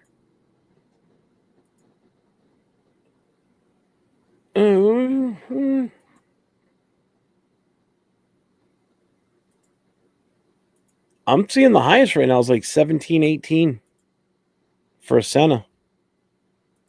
That's what the current market is as we speak right now. So you might be able to get him. If we can get him for, I would go 20. Yeah, 20 might be good. Mm-hmm. I would do that for Lindenbaum. Gonna have to I mean, they're showing his market value is 17. That's what they've got him right now. And he's 25. He's getting 3.3 currently. So even if we threw it to him for an even 20 and force Baltimore to really make the jump if they really want to keep him. Mm-hmm. But there's other centers available too. So he's not the only one. No, but he's the only one. But he's the one I definitely want. There's no two ways about it. He's a number one on that list. And if I had to go for another one after him, I'm looking at probably Connor McGovern from Buffalo. And his market value is 16, so you could get him probably for about the same price or maybe a little bit less.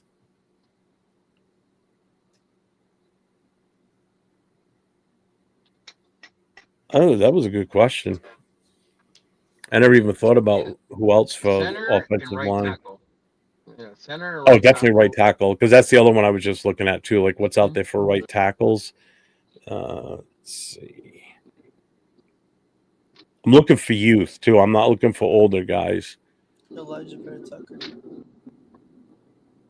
Where is he? Doesn't that fool get hurt though? He does, but he's super good when he's not hurt. Oh, okay, so we're gonna play on hopes and dreams that you don't get hurt. Yep, that's all we got right now.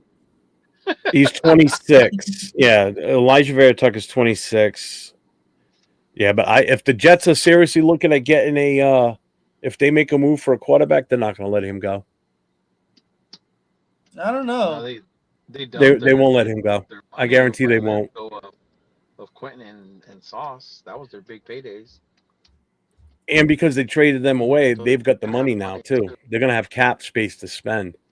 I don't know what the Jets' cap is, but they're gonna have more money. Yeah, but Tennessee's gonna try and build up that O-line also to protect Cam. Oh, they have to. That's their glaring weakness there too. They need a running back too. You can find those. You can find those in the draft all day long.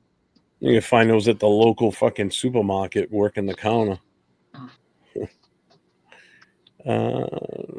Jesus, who else for right tackle?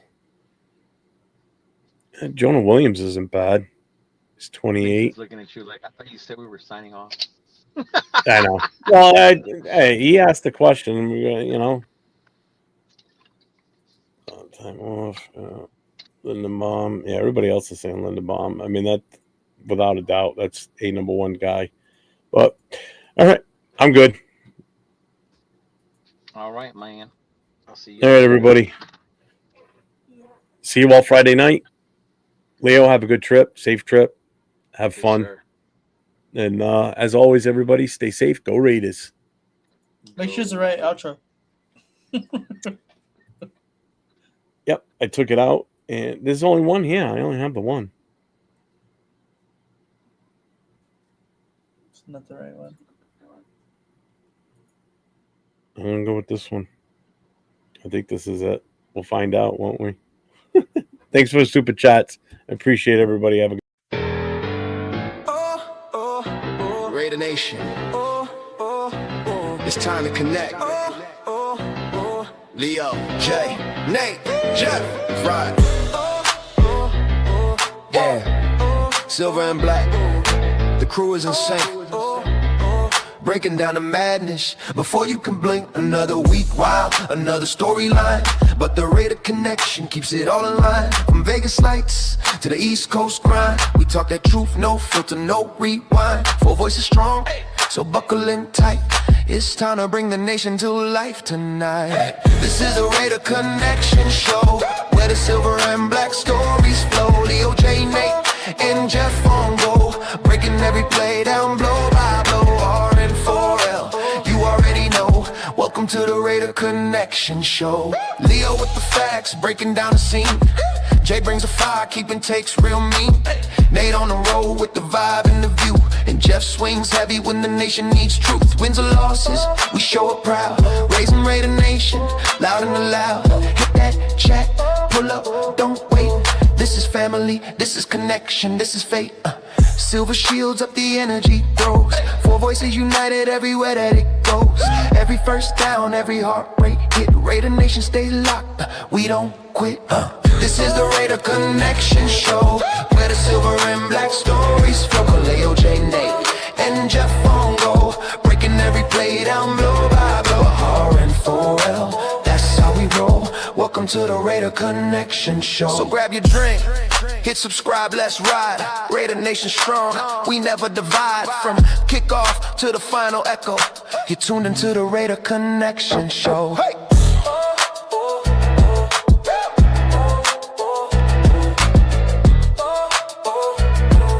You're tuned into the Raider Connection Show.